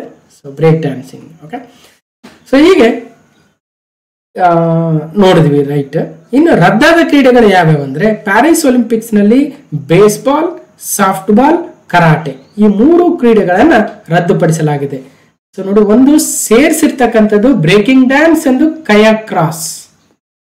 ಇವೆರಡನ್ನ ಸೇರ್ಪಡೆಗೊಂಡಿದ್ರೆ ಎಕ್ಸಿಟ್ ಆಗಿರೋದು 1 ಬೇಸ್ಬಾಲ್, 2 ಸಾಫ್ಟ್ ಬಾಲ್, ಮತ್ತೊಂದು ಕರಾಟೆ ಅಂತೆ. ಈ 3 ಕ್ರೀಡೆಗಳನ್ನ ಪ್ಯಾರಿಸ್ ಒಲಿಂಪಿಕ್ಸ್ ನಿಂದ ಎಕ್ಸಿಟ್ ಮಾಡಲಾಗಿದೆ. ಇನ್ನು ಯಾವ ರೀತಿಯಾಗಿ ಕ್ರೀಡೆಗಳ ಸೇರ್ಪಡೆಗೆ ಮಾನದಂಡ ಏನು ಮತ್ತು ದೈಹಿಕತೆಗೆ ಒತ್ತು ಅಂತ ಕೊಟ್ಟಿದ್ದಾರೆ. ಒಲಿಂಪಿಕ್ಸ್ ನಲ್ಲಿ ಕೇವಲ ದೈಹಿಕ ಬಲದಿಂದ ಆಡುವ ಕ್ರೀಡೆಗಳಿಗಷ್ಟೇ ಸ್ಥಾನ. ಈ ಕಾರಣಕ್ಕಾಗಿಯೇ ಒಲಿಂಪಿಕ್ಸ್ ನಲ್ಲಿ ಮನೋಬಲದಿಂದ ಆಡುವ ಚೆಸ್ಗೆ ಇನ್ನೂ ಸ್ಥಾನ ನೀಡಲಾಗಿಲ್ಲ. ಅಲ್ಲದೆ ಯಾವುದೇ ಬಗೆಯ ಯಂತ್ರೋಪಕರಣಗಳನ್ನು ಬಳಸಿ ಆಡುವ ಕ್ರೀಡೆಗೂ ಕೂಡ ಸ್ಥಾನವಿಲ್ಲ. ಶೂಟಿಂಗು ಆ ತರದ್ದಿದ್ದಾವೆ. ಈ ಕಾರಣಕ್ಕಾಗಿಯೇ ಮೋಟಾರ್ ರೇಸ್ ಕ್ರೀಡೆಗಳನ್ನು ಕೂಡ ಇಲ್ಲಿ ಸೇರ್ಪಡೆಗೊಳಿಸಲಾಗಿಲ್ಲ.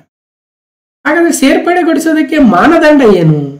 ಯಾವುದೇ ಕ್ರೀಡೆ ಒಲಿಂಪಿಕ್ಸ್ ನಲ್ಲಿ ಸ್ಥಾನ ಪಡೆಯಬೇಕಂದ್ರೆ ಮುಖ್ಯವಾಗಿ ಅಂತಾರಾಷ್ಟ್ರೀಯ ಒಕ್ಕೂಟಕ್ಕೆ ಆಡಳಿತಕ್ಕೆ ಒಳಪಟ್ಟಿರಬೇಕು ಮತ್ತು ಅಂತಾರಾಷ್ಟ್ರೀಯ ಒಲಿಂಪಿಕ್ ಸಮಿತಿಯ IOCಯ ನಿಯಮಗಳನ್ನು ಪಾಲಿಸಬೇಕು. ನಂತರ ಕೆಲವೊಂದು ರೂಲ್ಸ್ ಇದಾವೆ. ಆ ಕ್ರೀಡೆಯನ್ನ 4 ಖಂಡಗಳ ಕನಿಷ್ಠ 75 ದೇಶಗಳಲ್ಲಿ ಪುರುಷರು ಆಡ್ತಾ ಇರಬೇಕು. 3 ಖಂಡಗಳ ಕನಿಷ್ಠ 40 ದೇಶಗಳ ಮಹಿಳೆಯರು ಆ ನಿರ್ದೇಶಕ ಕ್ರೀಡೆ ಆಡ್ತಾ ಇರಬೇಕು. ಡೋಪಿಂಗ್ ವಿರೋಧ ನೀತಿಯನ್ನು ಹೊಂದಿರಬೇಕು. ದೈಹಿಕವಾಗಿ ಆಡಲ್ಪಡುವ ಕ್ರೀಡೆ ಆಗಿರ್ಬೇಕು ಅಲ್ವಾ. ಈಗ ನಮ್ದು ಯಾವುದೋ ಬೇರೆ ಬೇರೆ ಕ್ರೀಡೆಗಳಿದಾವೆ. ನಮ್ಮ ಕಡೆ ಏನಂತೀವಿ ನಾವು, ಹುಲಿ ಮನೆ ಅಂತ ಒಂದು ಆಟ ಇದೆ ಅಲ್ವಾ. ಸೊ ಹುಲಿ ಮನೆ ಆಡಿರ್ತೀರ ಬಹಳ ಜನ, ಅಥವಾ ಅದಕ್ಕೆ ಇನ್ನೊಂದೇನೋ ಬೇರೆ ಬೇರೆ ಬೇರೆ ಭಾಗದಲ್ಲಿ ಬೇರೆ ಬೇರೆ ಹೆಸರಿನಿಂದ ಕರಿತೀರಿ. ನಮ್ಮ ಕಡೆ ಹುಲಿ ಮನೆ ಅಂತಾರೆ ಆಟ. ಒಂದಷ್ಟು ಕಲ್ಲುಗಳು ತಗೊಂಡು ಇಬ್ರು ಆಡ್ತಕ್ಕಂಥದ್ದು. ಕಲ್ಲುಗಳು ಇಡ್ತಾ ಹೋಗ್ಬೇಕು. ಆಪೋಸಿಷನ್ ಅವರು 3 ಕಲ್ಲು ಇಟ್ಟಿರ್ತಾನೆ ಅಲ್ವಾ. ಸೊ ಇಲ್ಲೊಂದು ಎಲ್ಲೋ ಇಟ್ಟಿರ್ತಾನೆ. ಅದೇನೋ ಇದೆ, ಚಿಕ್ಕ ಹುಡುಗರಿದ್ದಾಗ ಆಡಿರ್ತಾರೆ ನೀವು ಕೂಡ. ಅಥವಾ ಇನ್ನೊಂದು ಯಾವುದೋ ಗೇಮ್ ಇರುತ್ತೆ, ಅಥವಾ ಇನ್ನೊಂದು ಯಾವುದೋ ಇರುತ್ತೆ. ಅದನ್ನೆಲ್ಲ ಸೇರಿಸಿ ಅಂದ್ರಲ್ಲ, ಮಿನಿಮಮ್ 4 ಖಂಡಗಳ 75 ದೇಶಗಳಲ್ಲಿ ಪುರುಷರು ಆಡ್ತಾ ಇದ್ರೆ ಪುರುಷರ ವಿಭಾಗದಲ್ಲಿ ಸೇರಿಸ್ತಾರೆ. 3 ಖಂಡಗಳ ಕನಿಷ್ಠ 40 ದೇಶಗಳ ಮಹಿಳೆಯರು ಆಡ್ತಾ ಇದ್ರೆ ಮಹಿಳೆಯರ ವಿಭಾಗದಲ್ಲಿ ಸೇರಿಸ್ತಾರೆ. ಡೋಪಿಂಗ್ ವಿರೋಧ ನೀತಿಯನ್ನ ಹೊಂದಿರಬೇಕು. ಮತ್ತೆ ಯಾವುದೋ ಡ್ರಗ್ಸ್ ಸೇವನೆ ಮಾಡಿ ಬಂದು ಚೆನ್ನಾಗಿ ಆಡ್ಬಿಟ್ರೆ ಇಲ್ಲ ಅದು. ಮತ್ತು ದೈಹಿಕವಾಗಿರ್ಬೇಕು. ದೈಹಿಕವಾಗಿ ಈಗ ಹುಲಿ ಮನೆ ಆಟನೋ ಚೆಸ್ ಆಟನೋ ಇನ್ನೊಂದು, ಅಲ್ಲಿ ದೈಹಿಕ ಕಸರತ್ತಿಲ್ಲ.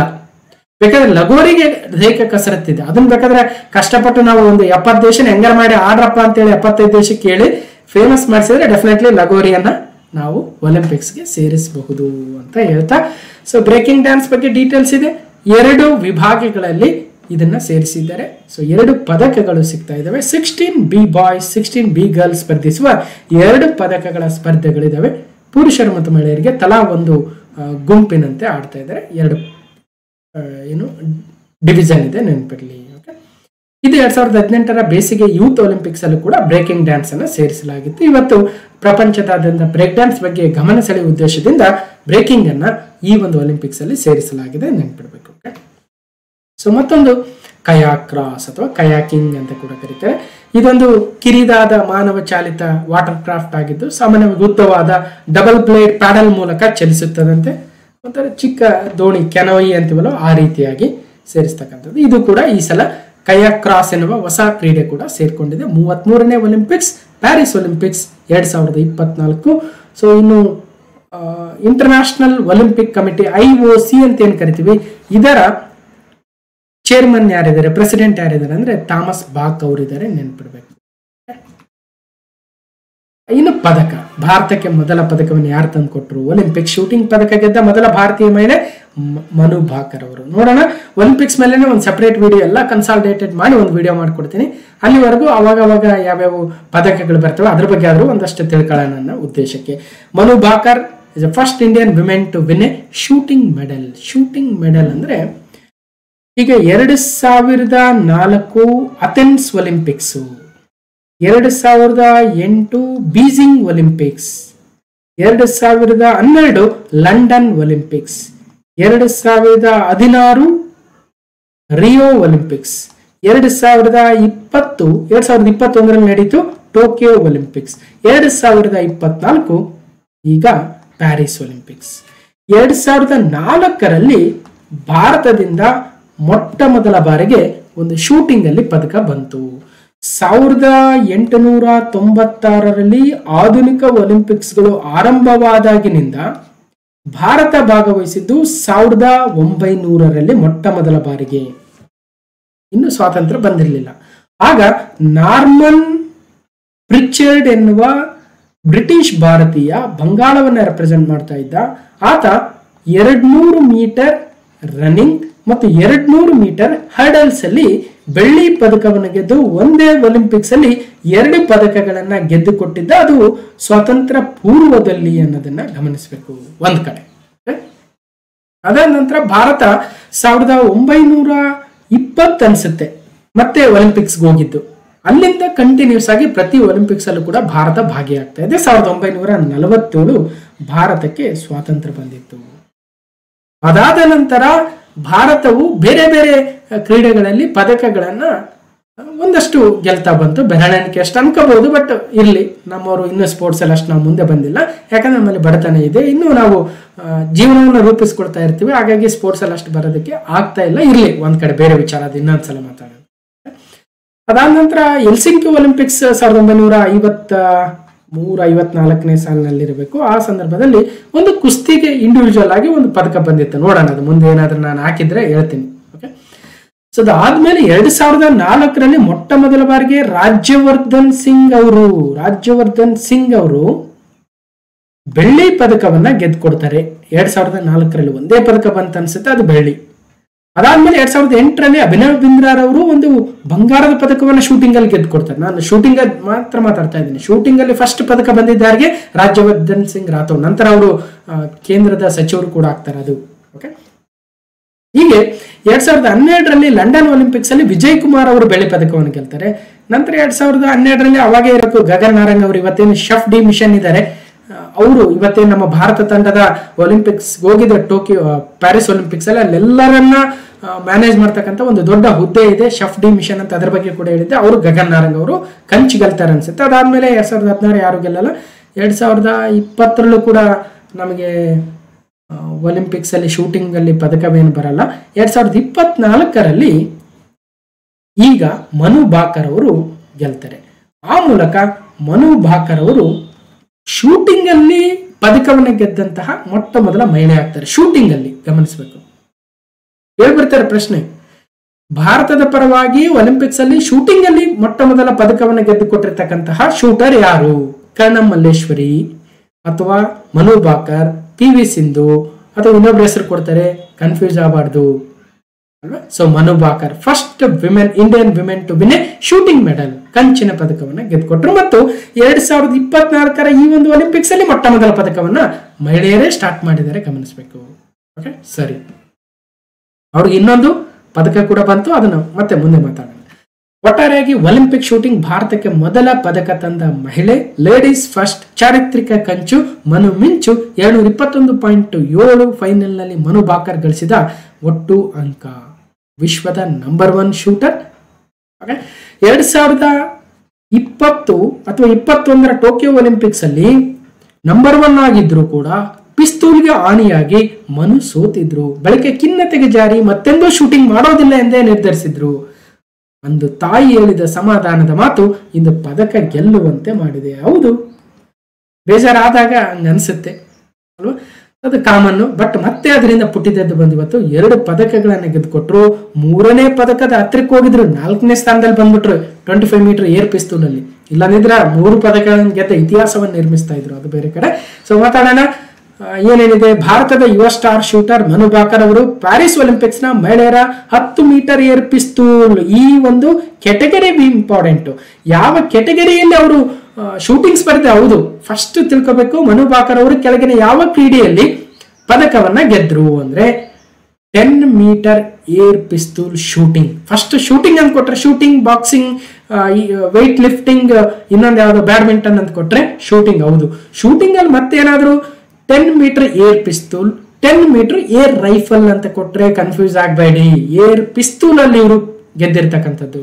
ಓಕೆ, ಹೀಗೆ 10 ಮೀಟರ್ ಏರ್ ಪಿಸ್ತೂಲ್ ಶೂಟಿಂಗ್ ಸ್ಪರ್ಧೆಯಲ್ಲಿ ಕಂಚಿನ ಪದಕ ಗೆಲ್ಲುವುದರೊಂದಿಗೆ ಭಾರತದ ಬೇಟೆ ಆರಂಭಗೊಂಡಿದೆ. ಒಲಿಂಪಿಕ್ಸ್ ಇತಿಹಾಸದ ಶೂಟಿಂಗ್ ಸ್ಪರ್ಧೆಯಲ್ಲಿ ಪದಕ ಗೆದ್ದ ಮೊಟ್ಟ ಮೊದಲ ಭಾರತೀಯ ಮಹಿಳೆ ಎಂಬ ಚಾರಿತ್ರಿಕ ದಾಖಲೆಯೊಂದಿಗೆ ಕೋಟ್ಯಾಂತರ ಭಾರತೀಯರ ಹೃದಯ ಗೆದ್ರು ಮನು ಭಾಕರ್. ಇಡೀ ಒಲಿಂಪಿಕ್ ಜಗತ್ತೇ ಭಾರತದತ್ತ ನೋಡುವಂತೆ ಹೆಮ್ಮೆಯಿಂದ ಸಾಧನೆಯನ್ನು ಬೀಗಿದ್ರು. ಹೌದು, ನಮಗೆ ಕಂಚೇ ದೊಡ್ಡದು.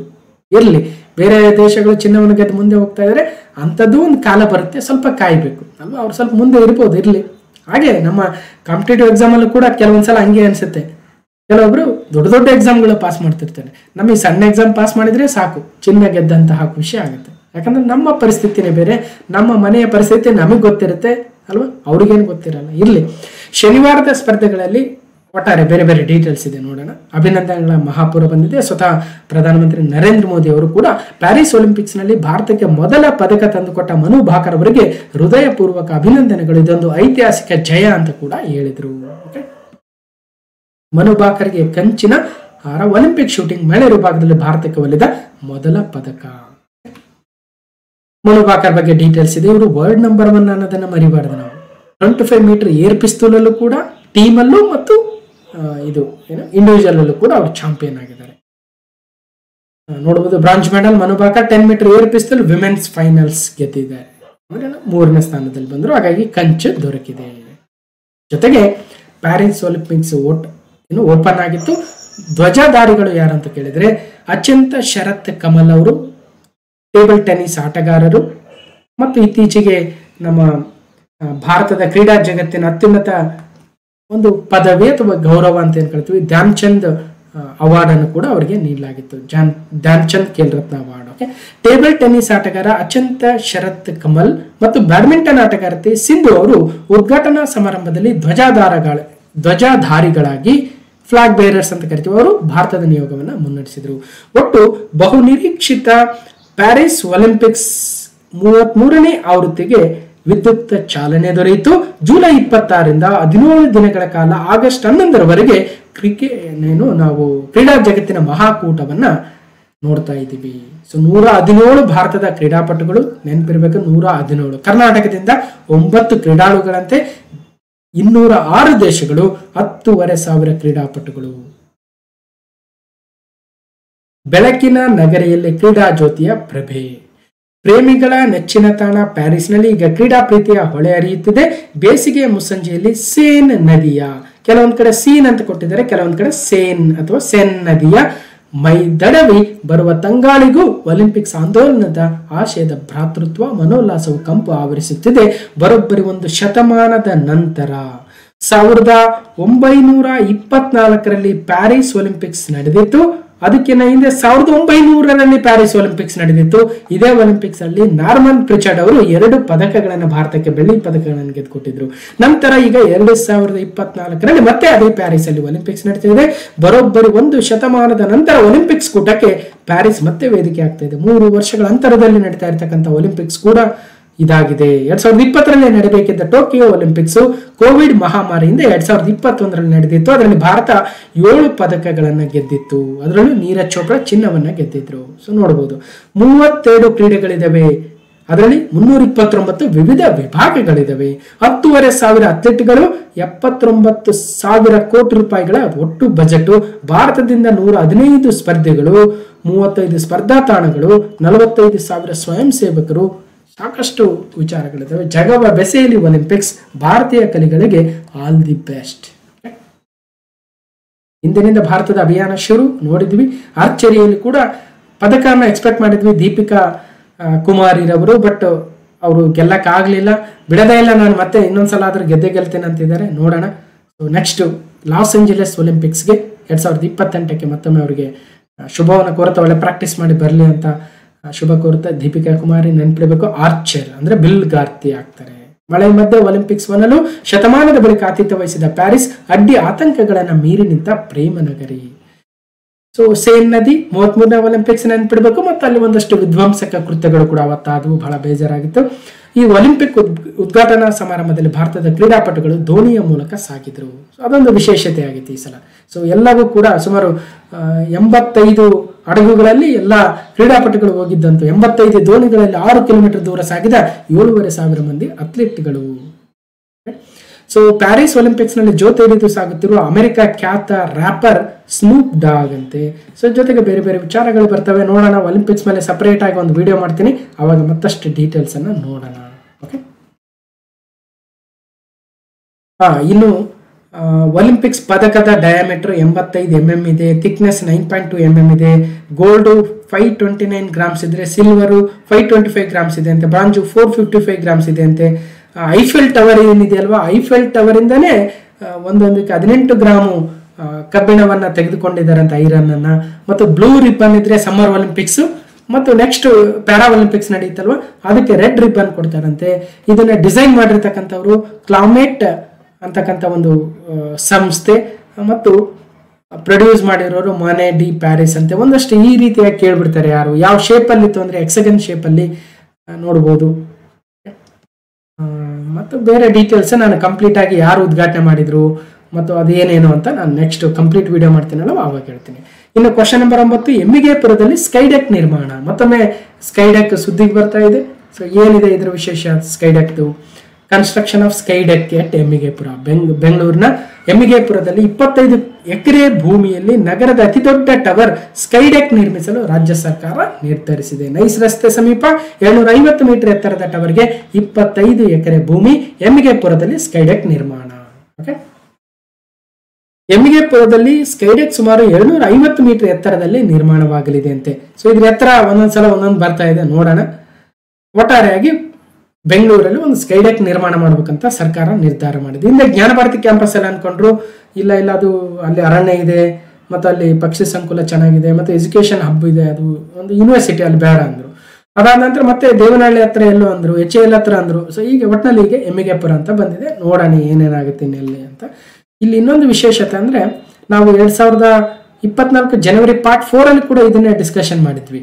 ಸೊ ಏನಂತ, ಸದ್ಯದ ಜಗತ್ತಿನಲ್ಲಿ ದುಬೈನ ಬುರ್ಜ್ ಖಲೀಫಾ 828 ಮೀಟರ್ ಇದೆ ಅಂತೆ. Shanghai tower 632 metre. ಚೀನಾದ ಇನ್ನೊಂದು ಯಾವ್ದೋ ಟವರ್ ಇದೆ. ಸೊ ಒಟ್ಟಾರೆಯಾಗಿ ನಮ್ಮ ದೇಶದಲ್ಲಿ ಅಂದ್ರೆ ತಮಿಳುನಾಡಿನ ರಾಮೇಶ್ವರದಲ್ಲಿ 323 ಮೀಟರ್ ಎತ್ತರದ ಒಂದು ಗೋಪುರ ಇದೆ ಅಂತೆ. ಮತ್ತು ಸರ್ದಾರ್ ವಲ್ಲಭಭಾಯಿ ಪಟೇಲ್ ಅವರ ಏಕತಾ ಪ್ರತಿಮೆ 182 ಮೀಟರ್ ಇದೆ. ಅದಕ್ಕೂ ಮೀರಿ ಸುಮಾರು 360 ಮೀಟರ್ ನಾವು ಎತ್ತರದ ಒಂದು ವೀಕ್ಷಣಾ ಗೋಪುರ ಮಾಡ್ತೀವಿ ಅಂತ ಹೇಳಿದ್ರೆ, ಇವಾಗ 250 ಮೀಟರ್ ಅಂತ ಇದ್ದಾರೆ. ಒಟ್ಟಿನಲ್ಲಿ ನೋಡೋಣ ಏನೇನಾಗುತ್ತೆ. ಬುರ್ಜ್ ಖಲೀಫಾ ಅತಿ ಎತ್ತರದ ಒಂದು ಟವರ್ ಆಗುತ್ತೆ. ಇನ್ನು ಕ್ವಶನ್ ನಂಬರ್ 10. ಸೊ ಭಾರತವು ನವೆಂಬರ್ 20ರಿಂದ 24, 2024ರಿಂದ ಯಾವ ರಾಜ್ಯದಲ್ಲಿ ಮೊದಲ ವಿಶ್ವ ಆಡಿಯೋ ವಿಜುವಲ್ ಎಂಟರ್ಟೈನ್ಮೆಂಟ್ ಶೃಂಗಸಭೆಯನ್ನ ಅಥವಾ ವೇವ್ಸ್ ಅನ್ನ ಆಯೋಜಿಸಲಿದೆ? ಅಂದ್ರೆ ಇದೇ ವರ್ಷ 2024. ಈಗ ನಾವು ಆಗಸ್ಟ್ ಅಲ್ಲಿ ಇದ್ದೀವಿ. ಆಗಸ್ಟ್, ಸೆಪ್ಟೆಂಬರ್, ಅಕ್ಟೋಬರ್ ಆದ್ಮೇಲೆ ನವೆಂಬರ್ 20ರಿಂದ 24ರವರೆಗೆ ಯಾವ ರಾಜ್ಯದ ಯಾವ ಪ್ರದೇಶದಲ್ಲಿ ವಿಶ್ವದ ಮೊದಲ ಆಡಿಯೋ ವಿಜುವಲ್ ಎಂಟರ್ಟೈನ್ಮೆಂಟ್ ಶೃಂಗಸಭೆಯನ್ನ ವೇವ್ಸ್ ಅನ್ನ ಆಯೋಜಿಸಲಿದೆ ಭಾರತವೇ? ಎಲ್ಲಿ ಅಂದ್ರೆ, India will host the first world audio visual entertainment summit WAVES waves ಅನ್ನ in which state from the November 20 to 24, 2024. ಅಂದ್ರೆ 4 ಆಪ್ಷನ್ ಕೊಟ್ಟಿದ್ದಾರೆ: ಕೇರಳ, ಮಹಾರಾಷ್ಟ್ರ, ಗುಜರಾತ್ ಮತ್ತು ಗೋವಾ. ಅಂದ್ರೆ ಗೋವಾದಲ್ಲಿ ನವೆಂಬರ್ ಅಲ್ಲಿ 2024ರಲ್ಲಿ ಈ ಇಡೀ ವಿಶ್ವದ ಮೊದಲ world audio visual entertainment summit ನಡೆಯಲಿದೆ. So India to host first world audio visual and entertainment summit in Goa. So ಈ ವಿಚಾರವನ್ನ ಕೇಂದ್ರದ ITBT ಸಚಿವರು, ಕೇಂದ್ರದ ರೈಲ್ವೆ ಸಚಿವರು ಅಶ್ವಿನಿ ವೈಷ್ಣವ್ ಅವರು ಹೇಳಿದ್ದಾರೆ. So India will host the first edition of the world audio visual entertainment summit waves from November 20 to 24, 2024 in Goa with collaboration with the state of ಅಥವಾ government of Goa ಅಂತ ಹೇಳಿದ್ದಾರೆ, ನೆನ್ಪಿಡ್ಬೇಕು. ಜೊತೆಗೆ ಅದೇ ಸಂದರ್ಭದಲ್ಲಿ IFFT international film festival of India ಕೂಡ ನಡೀತಾ ಇರುತ್ತೆ. ಆ ಸಂದರ್ಭದಲ್ಲಿ ವೇವ್ಸ್ ಅನ್ನು ಕೂಡ ನಡೆಸ್ತೀವಿ ಅಂತ ಕೂಡ ಹೇಳ್ತಾ ಇದ್ದಾರೆ. ಸೊ ಭಾರತದಲ್ಲಿ ಗೋವಾದಲ್ಲಿ ವಿಶ್ವದ ಮೊದಲ ಆಡಿಯೋ ವಿಜುವಲ್ ಎಂಟರ್ಟೈನ್ಮೆಂಟ್ ಶೃಂಗಸಭೆ ವೇವ್ಸ್, ನೆನ್ಪಿಡಬೇಕು. ಕೇಂದ್ರ ಸಚಿವ ಅಶ್ವಿನಿ ವೈಷ್ಣವ್ ಅವರು ಘೋಷಣೆ ಮಾಡಿದ್ದಾರೆ. ಗೋವಾದ ಮುಖ್ಯಮಂತ್ರಿ ಪ್ರಮೋದ್ ಸಾವಂತ್ ಅವರು ಕೂಡ ಇದ್ರು. Doctor L. ಮುರುಗನ್ ಕೇಂದ್ರ ಸಚಿವರು ಕೂಡ ಈ ಸಂದರ್ಭದಲ್ಲಿ ಇದ್ರು. India to host the global summit on media and entertainment November waves ಆಗುತ್ತೆ, ನೆನ್ಪಿಡಬೇಕು. ನೆಕ್ಸ್ಟ್ ಅದರ ಬಗ್ಗೆ ಮತ್ತಷ್ಟು ಡೀಟೇಲ್ಸ್ ಇದೆ. Question number 11. ಯಾವ ಸಚಿವಾಲಯ 2024ರ ವಿಶ್ವ ಪರಂಪರೆಯ ಯುವ ವೃತ್ತಿಪರರ ವೇದಿಕೆಯನ್ನ ಆಯೋಜನೆ ಮಾಡಿತು? So which ministry hosting the 2024 world heritage young professionals forum? ಅಂದ್ರೆ ಸಚಿವಾಲಯ ಯಾವ್ದು ಅಂತ ಕರೀತಾರೆ? ಸಂಸ್ಕೃತಿ ಸಚಿವಾಲಯ, ಮಿನಿಸ್ಟ್ರಿ ಆಫ್ ಕಲ್ಚರ್. ಏನಿದು ಯುವ ವೃತ್ತಿಪರರ ಒಂದು ವೇದಿಕೆ ಅಂದ್ರೆ ಈಗ ಭಾರತ 46ನೇ ವರ್ಲ್ಡ್ ಹೆರಿಟೇಜ್ ಕಮಿಟಿ WHC ಕಮಿಟಿಯ ಒಂದು ಮೀಟಿಂಗ್ ಅನ್ನ 21ರಿಂದ 31 ಜುಲೈವರೆಗೂ ಆಯೋಜನೆ ಮಾಡಿತ್ತು ನಮ್ಮ ನವದೆಹಲಿಯಲ್ಲಿ ಅನ್ನೋದನ್ನ ನೆನಪಿಡಿ, ಭಾರತ ಮಂಟಪದಲ್ಲಿ ಒಂದ್ ಕಡೆ. ಅದೇ ಸಂದರ್ಭದಲ್ಲಿ ಭಾರತದ ಆಸಾಂನ ಮೊಹಿದಾಂಗಳನ್ನ ಭಾರತದ 43ನೇ ವಿಶ್ವ ಪರಂಪರೆಯ ತಾಣವಾಗಿ ಘೋಷಣೆ ಮಾಡಿತ್ತು. ಅದ್ರ ಬಗ್ಗೆ ಸಪರೇಟ್ ವಿಡಿಯೋದಲ್ಲಿ ಮಾತಾಡಿದ್ವಿ. ಅದೇ ಸಂದರ್ಭದಲ್ಲಿ world heritage young professionals forum ಅನ್ನ ಆಯೋಜನೆ ಮಾಡಿದ್ರು. ಅದಕ್ಕೋಸ್ಕರ ಸುದ್ದಿಯಲ್ಲಿದೆ. India is hosting for the first time the UNESCO's prestigious world heritage committee from 21st to 31st July. ಒಂದ್ ಕಡೆ ನವದೆಹಲಿಯಲ್ಲಿ ನಡೀತಾ ಇದ್ರೆ, ಇದೇ ಭಾಗವಾಗಿ framework of the UNESCO world heritage education programme ನ ಭಾಗವಾಗಿ ಒಂದು world heritage young professionals forum ಅನ್ನ ಹೋಸ್ಟ್ ಮಾಡಲಾಗಿತ್ತು. ನೆನ್ಪಿಡ್ಬೇಕು. World heritage in the 21st century, building the capacities and exploring the opportunities for the youth. World heritage young professionals forum, simple ಆಗಿ world heritage young professionals forum ಎಲ್ಲಿ ಆಯೋಜನೆ ಮಾಡಲಾಗಿತ್ತು, ಯಾವ ಸಂದರ್ಭದಲ್ಲಿ ಅಂತ ನೋಡಿದ್ವಿ. ಸಿಂಪಲ್ ಆಗಿ ಒಂದೊಂದ್ಸಲ ವೆಬ್ಸೈಟ್ ಇಂದ ಪ್ರಶ್ನೆ ಬಂದ್ಬಿಡ್ತವೆ, ಅದಕ್ಕೋಸ್ಕರ. Moidams 43rd UNESCO world heritage sites of India, ಆಸಾಂನ 3ನೇ ವಿಶ್ವ ಪರಂಪರೆಯ ತಾಣವೂ ಕೂಡ ಆಗಿತ್ತು. ಅದ್ರ ಬಗ್ಗೆ ಮತ್ತಷ್ಟು ಡೀಟೇಲ್ಸ್ ಇದೆ ನೋಡಿ. ಒಟ್ಟಾರೆಯಾಗಿ world heritage young professionals forum 2024 world heritage ನ ಈ ಒಂದು WHC ಮೀಟಿಂಗ್ ಅಲ್ಲಿ ಎಲ್ಲಿ, ನವದೆಹಲಿಯಲ್ಲಿ ಅನ್ನೋದನ್ನ ನೆನಪಿಡಿ. ಇನ್ನು ಕ್ವಶನ್ ನಂಬರ್ 12, ಯಾವ ಯುರೋಪಿಯನ್ ದೇಶಗಳು ಇತ್ತೀಚೆಗೆ 500 ಕಿಲೋಮೀಟರ್ಗಳ ವ್ಯಾಪ್ತಿಯೊಂದಿಗೆ ದೀರ್ಘ ಶ್ರೇಣಿಯ ಕ್ರೂಸ್ ಕ್ಷಿಪಣಿಗಳನ್ನು ಅಭಿವೃದ್ಧಿಪಡಿಸಲು ಉಪಕ್ರಮಗಳನ್ನು ಪ್ರಾರಂಭಿಸಿದವೆ? Which European countries recently launched initiative to develop a long range cruise missiles with range of behind the 500 kilometres?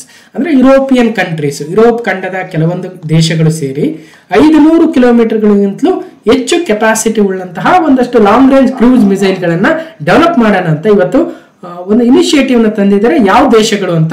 ಸರಿಯಾದ ಉತ್ತರ Poland, Germany, France, Italy. Poland, Germany, France, Italy ಇವೆಲ್ಲವೂ ಕೂಡ ಯುರೋಪಿಯನ್ ಕಂಟ್ರೀಸ್ ಆಗ್ತವೆ. ಅವೆಲ್ಲವೂ ಸೇರಿ ಇವತ್ತು ಈಗ ನೋಡ್ತಾ ಇದೀವಿ, ಒಂದ್ ಕಡೆ ರಷ್ಯಾದೊಂದಿಗೆ ಉದ್ವಿಗ್ನತೆ ಬರ್ತಾ ಇದೆ. ಉಕ್ರೇನು ನ್ಯಾಟೋಗೆ ಸೇರ್ಬೇಕನ್ನೋ ಉದ್ದೇಶಕ್ಕೆ ರಷ್ಯಾ ಉಕ್ರೇನು ಸಂಘರ್ಷ ಅಂತೂ ಇದ್ದೇ ಇದೆ, ಇನ್ನೂ ಮುಗಿತಾ ಇಲ್ಲ. ಈ ಸಂದರ್ಭದಲ್ಲಿ ಒಂದಷ್ಟು ತಮಗೆ ರಕ್ಷಣೆಯನ್ನು ನೀಡ್ಕೊಳ್ಳೋಕೆ ನ್ಯಾಟೋ ಸದಸ್ಯ ರಾಷ್ಟ್ರಗಳಾಗಿರ್ತಕ್ಕಂತಹ ಮತ್ತು ಯುರೋಪಿಯನ್ ಕಂಟ್ರೀಸ್ ಆಗಿರ್ತಕ್ಕಂಥ ಪೋಲ್ಯಾಂಡ್, ಜರ್ಮನಿ, ಫ್ರಾನ್ಸ್, ಇಟಲಿಗಳು ಈ ರೀತಿ 500 ಕಿಲೋಮೀಟರ್ ವ್ಯಾಪ್ತಿ ಇರ್ತಕ್ಕಂಥ ದೀರ್ಘ ಶ್ರೇಣಿಯ ಕ್ರೂಸ್ ಕ್ಷಿಪಣಿಗಳನ್ನು ಅಭಿವೃದ್ಧಿಪಡಿಸಲು ಇವತ್ತು ಸ್ಟಾರ್ಟ್ ಮಾಡಿದ್ದಾರೆ. 4 European countries agree to jointly developed long range cruise missiles ಅಂತ. France, Germany, Italy, Poland have agreed jointly to develop a long range cruise missile ಅಂತ ಒಂದು ರಿಪೋರ್ಟ್ ಬಂದಿದೆ. ಅದಕ್ಕೋಸ್ಕರ ನ್ಯಾಟೋ ಸಮಿಟ್, ನ್ಯಾಟೋ ಸಮಿಟ್ ಕೂಡ ಎಲ್ಲಿ ನಡೀತು ಅಂತಕ್ಕಂಥದ್ದು ಕೂಡ ಈ ಸಂದರ್ಭದಲ್ಲಿ ನಾವು ತಿಳ್ಕೊಬೇಕಾಗುತ್ತೆ. United States is proud to host NATO summit July 9ರಿಂದ 11ರವರೆಗೆ 2024ರಲ್ಲಿ ಇಂಡೋ ಪೆಸಿಫಿಕ್ ಪಾರ್ಟ್ನರ್ಸ್. ಒಟ್ಟಾರೆಯಾಗಿ 75th anniversary of the most successful, strongest and enduring alliance in the world ಅಂದ್ರೆ ಅದು ನ್ಯಾಟೋ ಸಮಿಟ್ ಆಗುತ್ತೆ. ನ್ಯಾಟೋ ಸಮಿತ್ ಅಂದ್ರೆ ಉತ್ತರ ಅಟ್ಲಾಂಟಿಕ್ ಒಪ್ಪಂದ ಸಂಸ್ಥೆ ಅಥವಾ ನಾರ್ತ್ ಅಟ್ಲಾಂಟಿಕ್ ಟ್ರೀಟಿ ಆರ್ಗನೈಸೇಷನ್ ಬೆಲ್ಜಿಯಂನ ಬ್ರೂಸೆಲ್ಸ್ ಅಲ್ಲಿ ತನ್ನ ಪ್ರಧಾನ ಕಚೇರಿಯನ್ನು ಹೊಂದಿದೆ. 1949 4 ಏಪ್ರಿಲ್ ಸ್ಥಾಪನೆ. ಜೆನ್ಸ್ ಸ್ಟೋಲ್ಟನ್ಬರ್ಗ್ ಅವರಿಗೆ ಪ್ರಸ್ತುತ 13ನೇ ಸೆಕ್ರೆಟರಿ ಜನರಲ್ ಆಫ್ ನ್ಯಾಟೋ ಆಗಿದ್ರೆ ಅವರನ್ನ ರೀಪ್ಲೇಸ್ ಮಾಡೋದಕ್ಕೆ ಈಗ ಇನ್ನೊಬ್ರು ಬರ್ತಾ ಇದ್ದಾರೆ. ಅವರೇ ನೆದರ್ಲ್ಯಾಂಡ್ಸ್ ನ ಪ್ರಧಾನಿ ಮಾರ್ಕ್ ರುಟ್ಟೆರ್ ಅವರು ನ್ಯಾಟೋ ಮುಖ್ಯಸ್ಥರಾಗಿ ಆಯ್ಕೆಯಾಗಿದ್ರೆ ಇನ್ನೇನು ಅಧಿಕಾರವನ್ನು ವಹಿಸಿಕೊಳ್ಳೋದು ಬಾಕಿ ಇದೆ. ಹೀಗೆ ನ್ಯಾಟೋ ಸದಸ್ಯ ರಾಷ್ಟ್ರಗಳು 32 ಇದಾವೆ. 30 ಯುರೋಪಿಯನ್ ಸದಸ್ಯ ರಾಷ್ಟ್ರಗಳಾದ್ರೆ 2 ಉತ್ತರ ಅಮೆರಿಕ ಮತ್ತು USA and Canada. North American countries ಆದ್ರೆ all 30 are from the European countries. ಹಾಗಾದ್ರೆ ಯಾರ್ಯಾರು ಏನೇನು ನೋಡ್ತಾ ಹೋಗೋಣ. ಅದ್ರ ಜೊತೆಗೆ 75ನೇ ಈ ನ್ಯಾಟೋ ಸಮಿತಿ ಅಮೆರಿಕ ನಡೆಸಿಕೊಟ್ಟಿತ್ತು ಇದೇ 2024 ಜುಲೈಯಲ್ಲಿ ವಾಷಿಂಗ್ಟನ್ ನಲ್ಲಿ. ನೆದರ್ಲ್ಯಾಂಡ್ಸ್ ಪ್ರಧಾನಿ ಮಾರ್ಕ್ ರುಟ್ಟೆ ನ್ಯಾಟೋ ಮುಖ್ಯಸ್ಥರಾಗಿ ಆಯ್ಕೆ ಆಗಿದ್ದಾರೆ ಅಂತ ಜೂನ್ 2024 ಪಾರ್ಟ್ 11 ಅಲ್ಲಿ ಮಾತಾಡಿದ್ವಿ. Mark Rutte exiting Dutch PM ಅಥವಾ ಈಗೇನು ಅವರು ಅಧಿಕಾರವಧಿ ಮುಗಿತಾ ಇದೆ PM ಆಗಿ ನೆದರ್ಲ್ಯಾಂಡ್ಸ್ ಅಲ್ಲಿ, ಈಗ ಅವರು ನ್ಯಾಟೋದ ಮುಖ್ಯಸ್ಥರಾಗಿ ಆಯ್ಕೆಯಾಗಿದ್ದಾರೆ. ಇನ್ನೇನು ಅಧಿಕಾರವನ್ನು ಸ್ವೀಕರಿಸ್ತಾರೆ ನೆಕ್ಸ್ಟ್ ನೋಡೋಣ ಇದ್ದಾಗ. Okay, North Atlantic Treaty Organisation 32 ಸದಸ್ಯ ರಾಷ್ಟ್ರಗಳು. ಬೆಲ್ಜಿಯಂನ ಬ್ರೂಸೆಲ್ಸ್ ಪ್ರಧಾನ ಕಚೇರಿ. 1949 4 ಏಪ್ರಿಲ್ ಸ್ಥಾಪನೆ ನ್ಯಾಟೋ. ಜೆನ್ಸ್ ಸ್ಟೋಲ್ಟನ್ಬರ್ಗ್ ಈಗ ಪ್ರಸ್ತುತ ಸೆಕ್ರೆಟರಿ ಜನರಲ್. ಈಗ ನೆಕ್ಸ್ಟ್ ಮಾರ್ಕ್ ರುಟ್ಟೆರ್ ಅವರು ಆಗ್ತಾರೆ 14th secretary general of NATO ಆಗಿ ಅಧಿಕಾರವನ್ನು ಅಕ್ಟೋಬರ್ 1ರಂದು ಅಜ್ಯೂಮ್ ಆಫೀಸ್ ಅಂತ.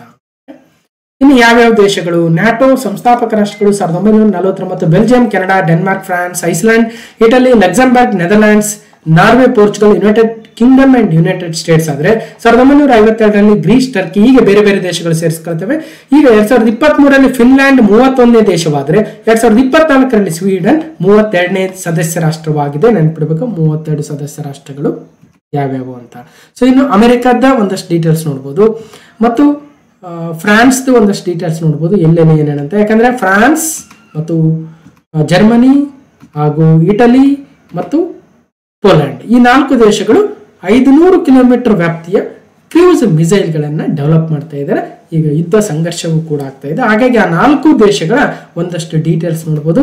ಒಂದು ಪೋಲ್ಯಾಂಡ್ನ ರಾಜಧಾನಿ ವಾರ್ಸಾ ಮತ್ತು ಅಲ್ಲಿನ ಪ್ರೆಸಿಡೆಂಟ್ ಆಂಡ್ರೇಸ್ ಡ್ಯೂಡಾರ್ ಅವರಾದ್ರೆ ಅಲ್ಲಿನ ಪ್ರೈಮ್ ಮಿನಿಸ್ಟರ್ ಡೊನಾಲ್ಡ್ ಟಸ್ಕ್ ಅವರು.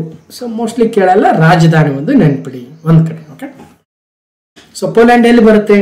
ಸೊ ಇದು ಯುರೋಪಿಯನ್ ಕಂಟ್ರಿ, ಇದು ಪೋಲ್ಯಾಂಡ್, ಗಮನಿಸಿ. ಒಂದು ಇನ್ನೊಂದು ಇಟಲಿಯ ಮುಖ್ಯಸ್ಥರು Giorgia Meloni, prime minister, very important name, ಕೇಳಬಹುದು Giorgia Meloni. President Sergio Mattarella, but ಪ್ರಧಾನಮಂತ್ರಿ ಇಂಪಾರ್ಟೆಂಟ್ ಇಟಲಿ. ಸೊ G20 ಸಮಿತಿಗೆ ಬಂದಿದ್ರು ಕೂಡ ಅವರು. ಇನ್ನು ಇಟಲಿಯ ರಾಜಧಾನಿ ರೋಮ್. ಓಕೆ, ಇನ್ನು ಅಲ್ಲಿನ ಕರೆನ್ಸಿ ಯೂರೋ, ಯಾಕಂದ್ರೆ it's A part of the European union. ಇನ್ನೊಂದು ದೇಶ ಜರ್ಮನಿ. ಸೊ ಇದು ಇಟಲಿದು ಮ್ಯಾಪ್ ಅಲ್ಲಿ ನೋಡಿದಿವ, ರೈಟ್. ಸೊ ಇದು ಇಟಲಿ. ಸೊ ಇಟಲಿಯ ಒಂದು ಭಾಗ. ಇಲ್ಲಿ ರೋಮ್, ಇಲ್ಲಿ ರಾಜಧಾನಿ ಇದೆ, ಮತ್ತೆ ಈ ಕಡೆ ಫ್ರಾನ್ಸ್ ಇದೆ, ಈ ಕಡೆ ಸ್ವಿಟ್ಜರ್ಲ್ಯಾಂಡ್ ಇದೆ, ಆಸ್ಟ್ರಿಯಾ ಇದೆ, ಸ್ಲೋವೆನಿಯಾ ಇದೆ, ಹಂಗೇರಿ ಇದೆ, ಕ್ರೊಯೇಷಿಯಾ ಇದೆ, ಬೇರೆ ಬೇರೆ ದೇಶಗಳಿದ್ದಾವೆ. ಇನ್ನು ಜರ್ಮನಿ ಅಂತ ಬಂದ್ರೆ ಇದು ಜರ್ಮನಿಯ ರಾಜಧಾನಿ ಬರ್ಲಿನ್ ರಾಜಧಾನಿ ಆದ್ರೆ ಇಲ್ಲಿ ಚಾನ್ಸಲರ್ ಇಂಪಾರ್ಟೆಂಟ್. ಇಲ್ಲಿ ಪ್ರೈಮ್ ಮಿನಿಸ್ಟರ್, ಪ್ರೆಸಿಡೆಂಟ್ ಬರಲ್ಲ. Chancellor is A more powerful ಒಂದು ಹುದ್ದೆ ಆಗುತ್ತೆ ಜರ್ಮನಿಯಲ್ಲಿ. ಓಲಾಫ್ ಸ್ಕಾಲ್ಜ್ ಅವರು ಜರ್ಮನಿಯ ಚಾನ್ಸಲರ್ ಇದ್ದಾರೆ, ನೆನ್ಪಿಡ್ಬೇಕು. ಒಂದು ಇನ್ನೊಂದು ಫ್ರಾನ್ಸ್ ಈಗ ಒಲಿಂಪಿಕ್ಸ್ ನಡೀತಾ ಇದೆ, ಅಲ್ಲಿನ ರಾಜಧಾನಿ ಪ್ಯಾರಿಸ್ ಅಲ್ಲಿ ನಡೀತಾ ಇದೆ 33ನೇ ಒಲಿಂಪಿಕ್ಸ್. ಮತ್ತು ಫ್ರಾನ್ಸ್ ನ ಒಂದಷ್ಟು ಮ್ಯಾಪ್ ಅನ್ನು ನೋಡ್ಬೋದು. ಅಲ್ಲಿನ president Emmanuel Macron, very important. Gabriel Atal ಅಲ್ಲಿನ ಇತ್ತೀಚೆಗೆ ನೂತನವಾಗಿ ಪ್ರೈಮ್ ಮಿನಿಸ್ಟರ್ ಕೂಡ ಆಗಿದ್ರು. ಇಷ್ಟು ಡೀಟೇಲ್ಸ್. ಕ್ವಶನ್ ನಂಬರ್ 13, ಯಾವ IIT ಮತ್ತು ಪ್ರಸಾರ ಭಾರತಿ 2 ದಿನಗಳ ರೋಬೋಟ್ ಸ್ಪರ್ಧೆ DD ರೋಬೋಕಾನ್ ಅನ್ನ ಆಯೋಜನೆ ಮಾಡಿದ್ದೇವೆ? DD Robocon India 2024. Which IIT and Prasar Bharati hosted the 2-day robot competition DD Robocon India 2024? ಕೆಲವೊಂದ್ಸಲ ವೆಬ್ಸೈಟ್ ಇಂದ ನೇರವಾಗಿ ಪ್ರಶ್ನೆ ಬರುತ್ತೆ, ಸ್ವಲ್ಪ ಗಮನದಲ್ಲಿರಲಿ. IIT Delhi and Prasar Bharati hosted 2-day robot competition DD Robocon India 2024 ಅಷ್ಟೇ. ಇನ್ನೇನಾಯ್ತು ಅಂದ್ರೆ ಈ ಒಂದು ಸಂದರ್ಭದಲ್ಲಿ ಹಾರ್ವೆಸ್ಟ್ ಡೇ ಅನ್ನ ಆಚರಣೆ ಮಾಡೋದ್ರ ಜೊತೆಗೆ ಈ ರೈಸ್ ಸೀಡ್ಲಿಂಗ್ಸ್ ಇರ್ತಾವಲ್ವಾ, ರೈಸ್ ಸೀಡ್ಲಿಂಗ್ಸ್ ಅಂದ್ರೆ ರೈಸ್ನ ಒಂದು ಸಸಿಗಳಿರ್ತಾವ, ಆ ಸಸಿಗಳನ್ನ ರೋಬೋಟ್ಗಳು ಸಸಿ ನೆಡಬೇಕು ಅಂತಹ ಒಂದು ಸಿಮ್ಯುಲೇಷನ್ ಮಾಡೋದಕ್ಕೆ planting rice seedlings and collecting the seed balls for the storage. So ಇದಕ್ಕೋಸ್ಕರ DD ರೋಬೋಕಾನ್ ಇಂಡಿಯಾ 2024 ಅನ್ನು ಆಯೋಜನೆ ಮಾಡಲಾಗಿತ್ತು. ಸುಮಾರು ಕಾಲೇಜುಗಳು ಇದರಲ್ಲಿ ಭಾಗವಹಿಸಿದ್ವು. ಇದರಲ್ಲಿ ಮೊದಲ ಸ್ಥಾನವನ್ನ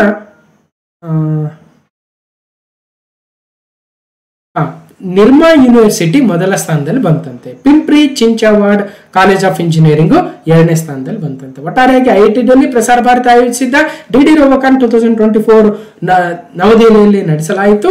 ಇದರಲ್ಲಿ 46 ತಂಡಗಳು ಭಾಗವಹಿಸಿದ್ದು ಮತ್ತು ನಿರ್ಮಾ ವಿಶ್ವವಿದ್ಯಾಲಯ ಮೊದಲನೇ ಸ್ಥಾನ, ಇನ್ನೊಂದು ತಂಡ 2ನೇ ಸ್ಥಾನ, ಪಿಂಪ್ರಿ ಚಿಂಚ್ ವಾರ್ಡ್ ಕಾಲೇಜ್ ಅಂತ ರನ್ನರ್ ಅಪ್ ಸ್ಥಾನ. DD ರೋಬೋಕಾನ್ 2024 ನವದೆಹಲಿ, IIT Delhi Prasar Bharati ನೆನಪಿಡಬೇಕು. Okay, IIT Delhi ಬಗ್ಗೆ ಇದೆ, ಮತ್ತಷ್ಟು ಡೀಟೇಲ್ಸ್ ಇದೆ ನೋಡಬಹುದು. ಇನ್ನು ಕ್ವಶನ್ ನಂಬರ್ 14, ಇತ್ತೀಚೆಗೆ ಪಾಲ್ ಕಗಾಮೆ ಅವರು ಯಾವ ದೇಶದ ಅಧ್ಯಕ್ಷರಾಗಿ 4ನೇ ಬಾರಿಗೆ ಆಯ್ಕೆಯಾಗಿದ್ದಾರೆ? Recently Paul Kagame has been elected for the 4th time as a president of which country? Paul Kagame ಅಂದ್ರೆ ರವಾಂಡಾ ದೇಶ. ಸೊ ರವಾಂಡಾ ದೇಶದ ಅಧ್ಯಕ್ಷರಾಗಿ 4ನೇ ಬಾರಿಗೆ ಸತತವಾಗಿ ಆಯ್ಕೆ ಆಗ್ತಾ ಇದ್ದಾರಂತೆ Paul Kagame. So one more time Rwandan president. His 4th term as a leader of the country with more than 99% of the votes. 99% ಜನ ಇವ್ರಿಗೆ ವೋಟ್ ಆಗ್ತಾ ಇದ್ದಾರೆ ಅಂದ್ರೆ 4ನೇ ಬಾರಿಗೆ ಅಧಿಕಾರದಲ್ಲಿದ್ರು ಕೂಡ ಅಂದ್ರೆ ಮೇ ಬಿ ಅವರು ಒಳ್ಳೆ ಕೆಲಸವನ್ನು ಮಾಡಿರ್ಬೇಕು ಏನು. Outcome of the election was already came out and he was victorious for the 4th time ಅಂತ. 4ನೇ ಬಾರಿಗೆ ವಿಜಯವನ್ನು ಗಳಿಸಿದ್ದಾರೆ ಪೌಲ್ ಕಗಾಮೆ ರವಾಂಡಾದ ಅಧ್ಯಕ್ಷರಾಗಿ.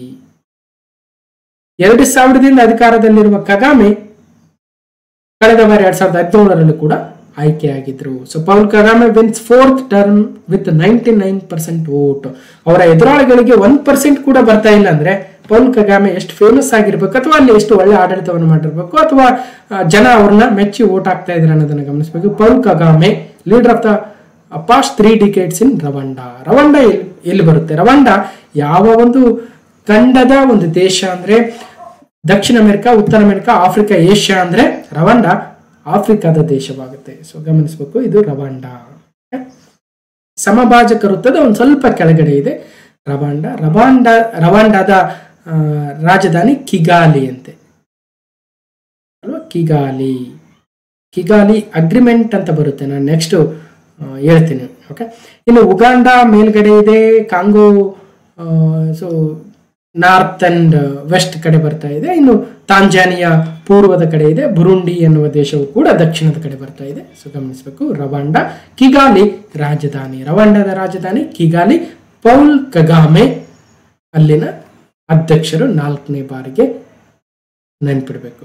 ಓಕೆ, ಸೊ ಕಿಗಾಲಿ ರಾಜಧಾನಿ, ರವಾಂಡಾ ದೇಶ, ಪೌಲ್ ಕಗಾಮೆ ಅಲ್ಲಿನ ಅಧ್ಯಕ್ಷರು. ಕನ್ಫ್ಯೂಸ್ ಆಗಬೇಡಿ. ಕ್ವಶನ್ ನಂಬರ್ 15, ಇತ್ತೀಚೆಗೆ ಸೆರಮ್ ಇನ್ಸ್ಟಿಟ್ಯೂಟ್ ಆಫ್ ಇಂಡಿಯಾ ಮತ್ತು ಆಕ್ಸ್ಫರ್ಡ್ ವಿಶ್ವವಿದ್ಯಾನಿಲಯವು ಯಾವ ದೇಶದಲ್ಲಿ R21 ಮ್ಯಾಟ್ರಿಕ್ಸ್ ಎಂ ಎಂಬ ಹೆಚ್ಚಿನ ಪರಿಣಾಮಕಾರಿತ್ವದ ಮಲೇರಿಯಾ ಲಸಿಕೆಯನ್ನು ಬಿಡುಗಡೆ ಮಾಡಿದ್ರು? Recently serum institute of India SII ಮತ್ತು Oxford university have launched high efficacy malaria vaccine R21 matrix M in which country ಅಂದ್ರೆ ಐವರಿ ಕೋಸ್ಟ್. ಐವರಿ ಕೋಸ್ಟ್ ಎನ್ನುವ ದೇಶದಲ್ಲಿ R21 ಮ್ಯಾಟ್ರಿಕ್ಸ್ ಎಂ ಎನ್ನುವ ಮಲೇರಿಯಾಗೆ ಒಂದು ಲಸಿಕೆಯನ್ನ ಬಿಡುಗಡೆ ಮಾಡಿದ್ರು. ಇಲ್ಲಿ ಐವರಿ ಕೋಸ್ಟ್ ಅನ್ನಕ್ಕಿಂತಲೂ R21 ಮ್ಯಾಟ್ರಿಕ್ಸ್ ಎಂ ಯಾವ ಒಂದು ರೋಗಕ್ಕೆ ಲಸಿಕೆ ಅಂದ್ರೆ COVID-19, ಮತ್ತೊಂದು ಮಲೇರಿಯಾ ಅಂದ್ರೆ ಮಲೇರಿಯಾ ಆಗುತ್ತೆ. ಓಕೆ, ಸೊ ಅಲ್ಲಿಗೆ ಈಗ ವ್ಯಾಕ್ಸಿನ್ ಅನ್ನ ತಲುಪಿಸಿದ್ದಾರೆ ಅನ್ನೋದನ್ನ ಗಮನಿಸಬಹುದು. So serum institute of India, Oxford ವಿಶ್ವವಿದ್ಯಾಲಯ ಇದನ್ನು ತಯಾರು ಮಾಡಿದ್ದಾರೆ ಮತ್ತು ಇವತ್ತು ಅನೇಕ ಆಫ್ರಿಕನ್ ದೇಶಗಳಿಂದ ಅಧಿಕೃತಗೊಂಡ ಲಸಿಕೆಯು ಮಕ್ಕಳಿಗೆ ಇದನ್ನ ಮಲೇರಿಯಾ ಪ್ರಿವೆನ್ಷನ್ಗೋಸ್ಕರ ಬಳಸ್ತಾ ಇದ್ದಾರೆ. ಗಮನಿಸಬೇಕು, R21 matrix M. Serum institute of India Pune based ಒಂದು ಕಂಪನಿ ಆಗುತ್ತೆ, ವ್ಯಾಕ್ಸಿನ್ ತಯಾರಿಕಾ ಕಂಪನಿ ಆಗುತ್ತೆ. ಕಮೆಂಟ್ ಅಲ್ಲಿ ತಿಳಿಸಿ. SII ಮತ್ತು ಭಾರತ್ ಬಯೋಟೆಕ್. SII ಯಾವ COVID-19 ಲಸಿಕೆಯನ್ನು ತಯಾರು ಮಾಡಿತ್ತು, ಭಾರತ್ ಬಯೋಟೆಕ್ ಯಾವುದನ್ನು ತಯಾರು ಮಾಡಿತ್ತು, ಒಂದ್ಸಲ ಕಮೆಂಟ್ ಹಾಕಿ. ನೋಡಬಹುದು, ಮತ್ತಷ್ಟು ಡೀಟೇಲ್ಸ್ ಇದೆ. ಇದೇ ರೀತಿಯಾಗಿ ಮಲೇರಿಯಾ ವ್ಯಾಕ್ಸಿನ್ ಮೊದಲೊಂದು ಬಂದಿತ್ತು, ಮಾಸ್ಕ್ವಿರೆಕ್ಸ್ ಅಂತ. ಮಾಸ್ಕ್ವಿರೆಕ್ಸ್ GSK ಒಂದು ಕಂಪನಿ ತಯಾರು ಮಾಡಿದ್ದು. ಓಕೆ, ಸೊ GSK ಅಂತಕ್ಕಂಥ ಕಂಪನಿಯಿಂದ ಮಾಸ್ಕ್ವಿರೆಕ್ಸ್ ಅಂತ ಬಂದಿತ್ತು. ಈಗ ಎರಡನೇದು R21 ಮ್ಯಾಟ್ರಿಕ್ಸ್ ನಮ್ಮ SII ಮತ್ತು ಆಕ್ಸ್ಫರ್ಡ್ ಜೊತೆಗೂಡಿ ತಯಾರು ಮಾಡಿರ್ತಕ್ಕಂಥದ್ದು. ಹಾಗಾದ್ರೆ ಕ್ವಶನ್, ಐವರಿ ಕೋಸ್ಟ್ ಎಲ್ಲಿ ಬರುತ್ತೆ, ಯಾವ ಖಂಡ ದೇಶ? ಐವರಿ ಕೋಸ್ಟ್ ಅಂತಕ್ಕಂಥದ್ದು ಆಫ್ರಿಕಾ ಖಂಡದ ಒಂದು ದೇಶವಾಗುತ್ತೆ. ಕೋಟ್ ಡಿ ಐವೋರಿ ಅಂತ ಕೂಡ ಕರೀತಾರೆ, ಸಿಂಪಲ್ ಆಗಿ ಐವರಿ ಕೋಸ್ಟ್ ಅಂತ ಕೂಡ ಕರಿತೀವಿ. ಸೊ ಇದು ಆಫ್ರಿಕಾದ ದೇಶವಾಗುತ್ತೆ. ಓಕೆ, ಕೋಟ್ ಡಿ ಐವೋರಿ ಅಥವಾ ಐವರಿ ಕೋಸ್ಟ್ ಸಿಂಪಲ್ ಆಗಿ. ಅಲ್ಲಿನ ಡೀಟೇಲ್ಸ್ ಕೂಡ ಇದೆ, ಮೇ ಬಿ ಕೇಳಲ್ಲ ಅನ್ಸುತ್ತೆ, ಜಸ್ಟ್ ಫಾರ್ ಕಂಪ್ಲೀಟ್ನೆಸ್ ಕೊಟ್ಟಿದ್ದೇನೆ. ಇಷ್ಟು ಆಗಸ್ಟ್ 2024ರ ಮೊದಲನೇ ಭಾಗದ ಪ್ರಮುಖ ಪ್ರಚಲಿತ ಘಟನೆಗಳಾಗಿತ್ತು.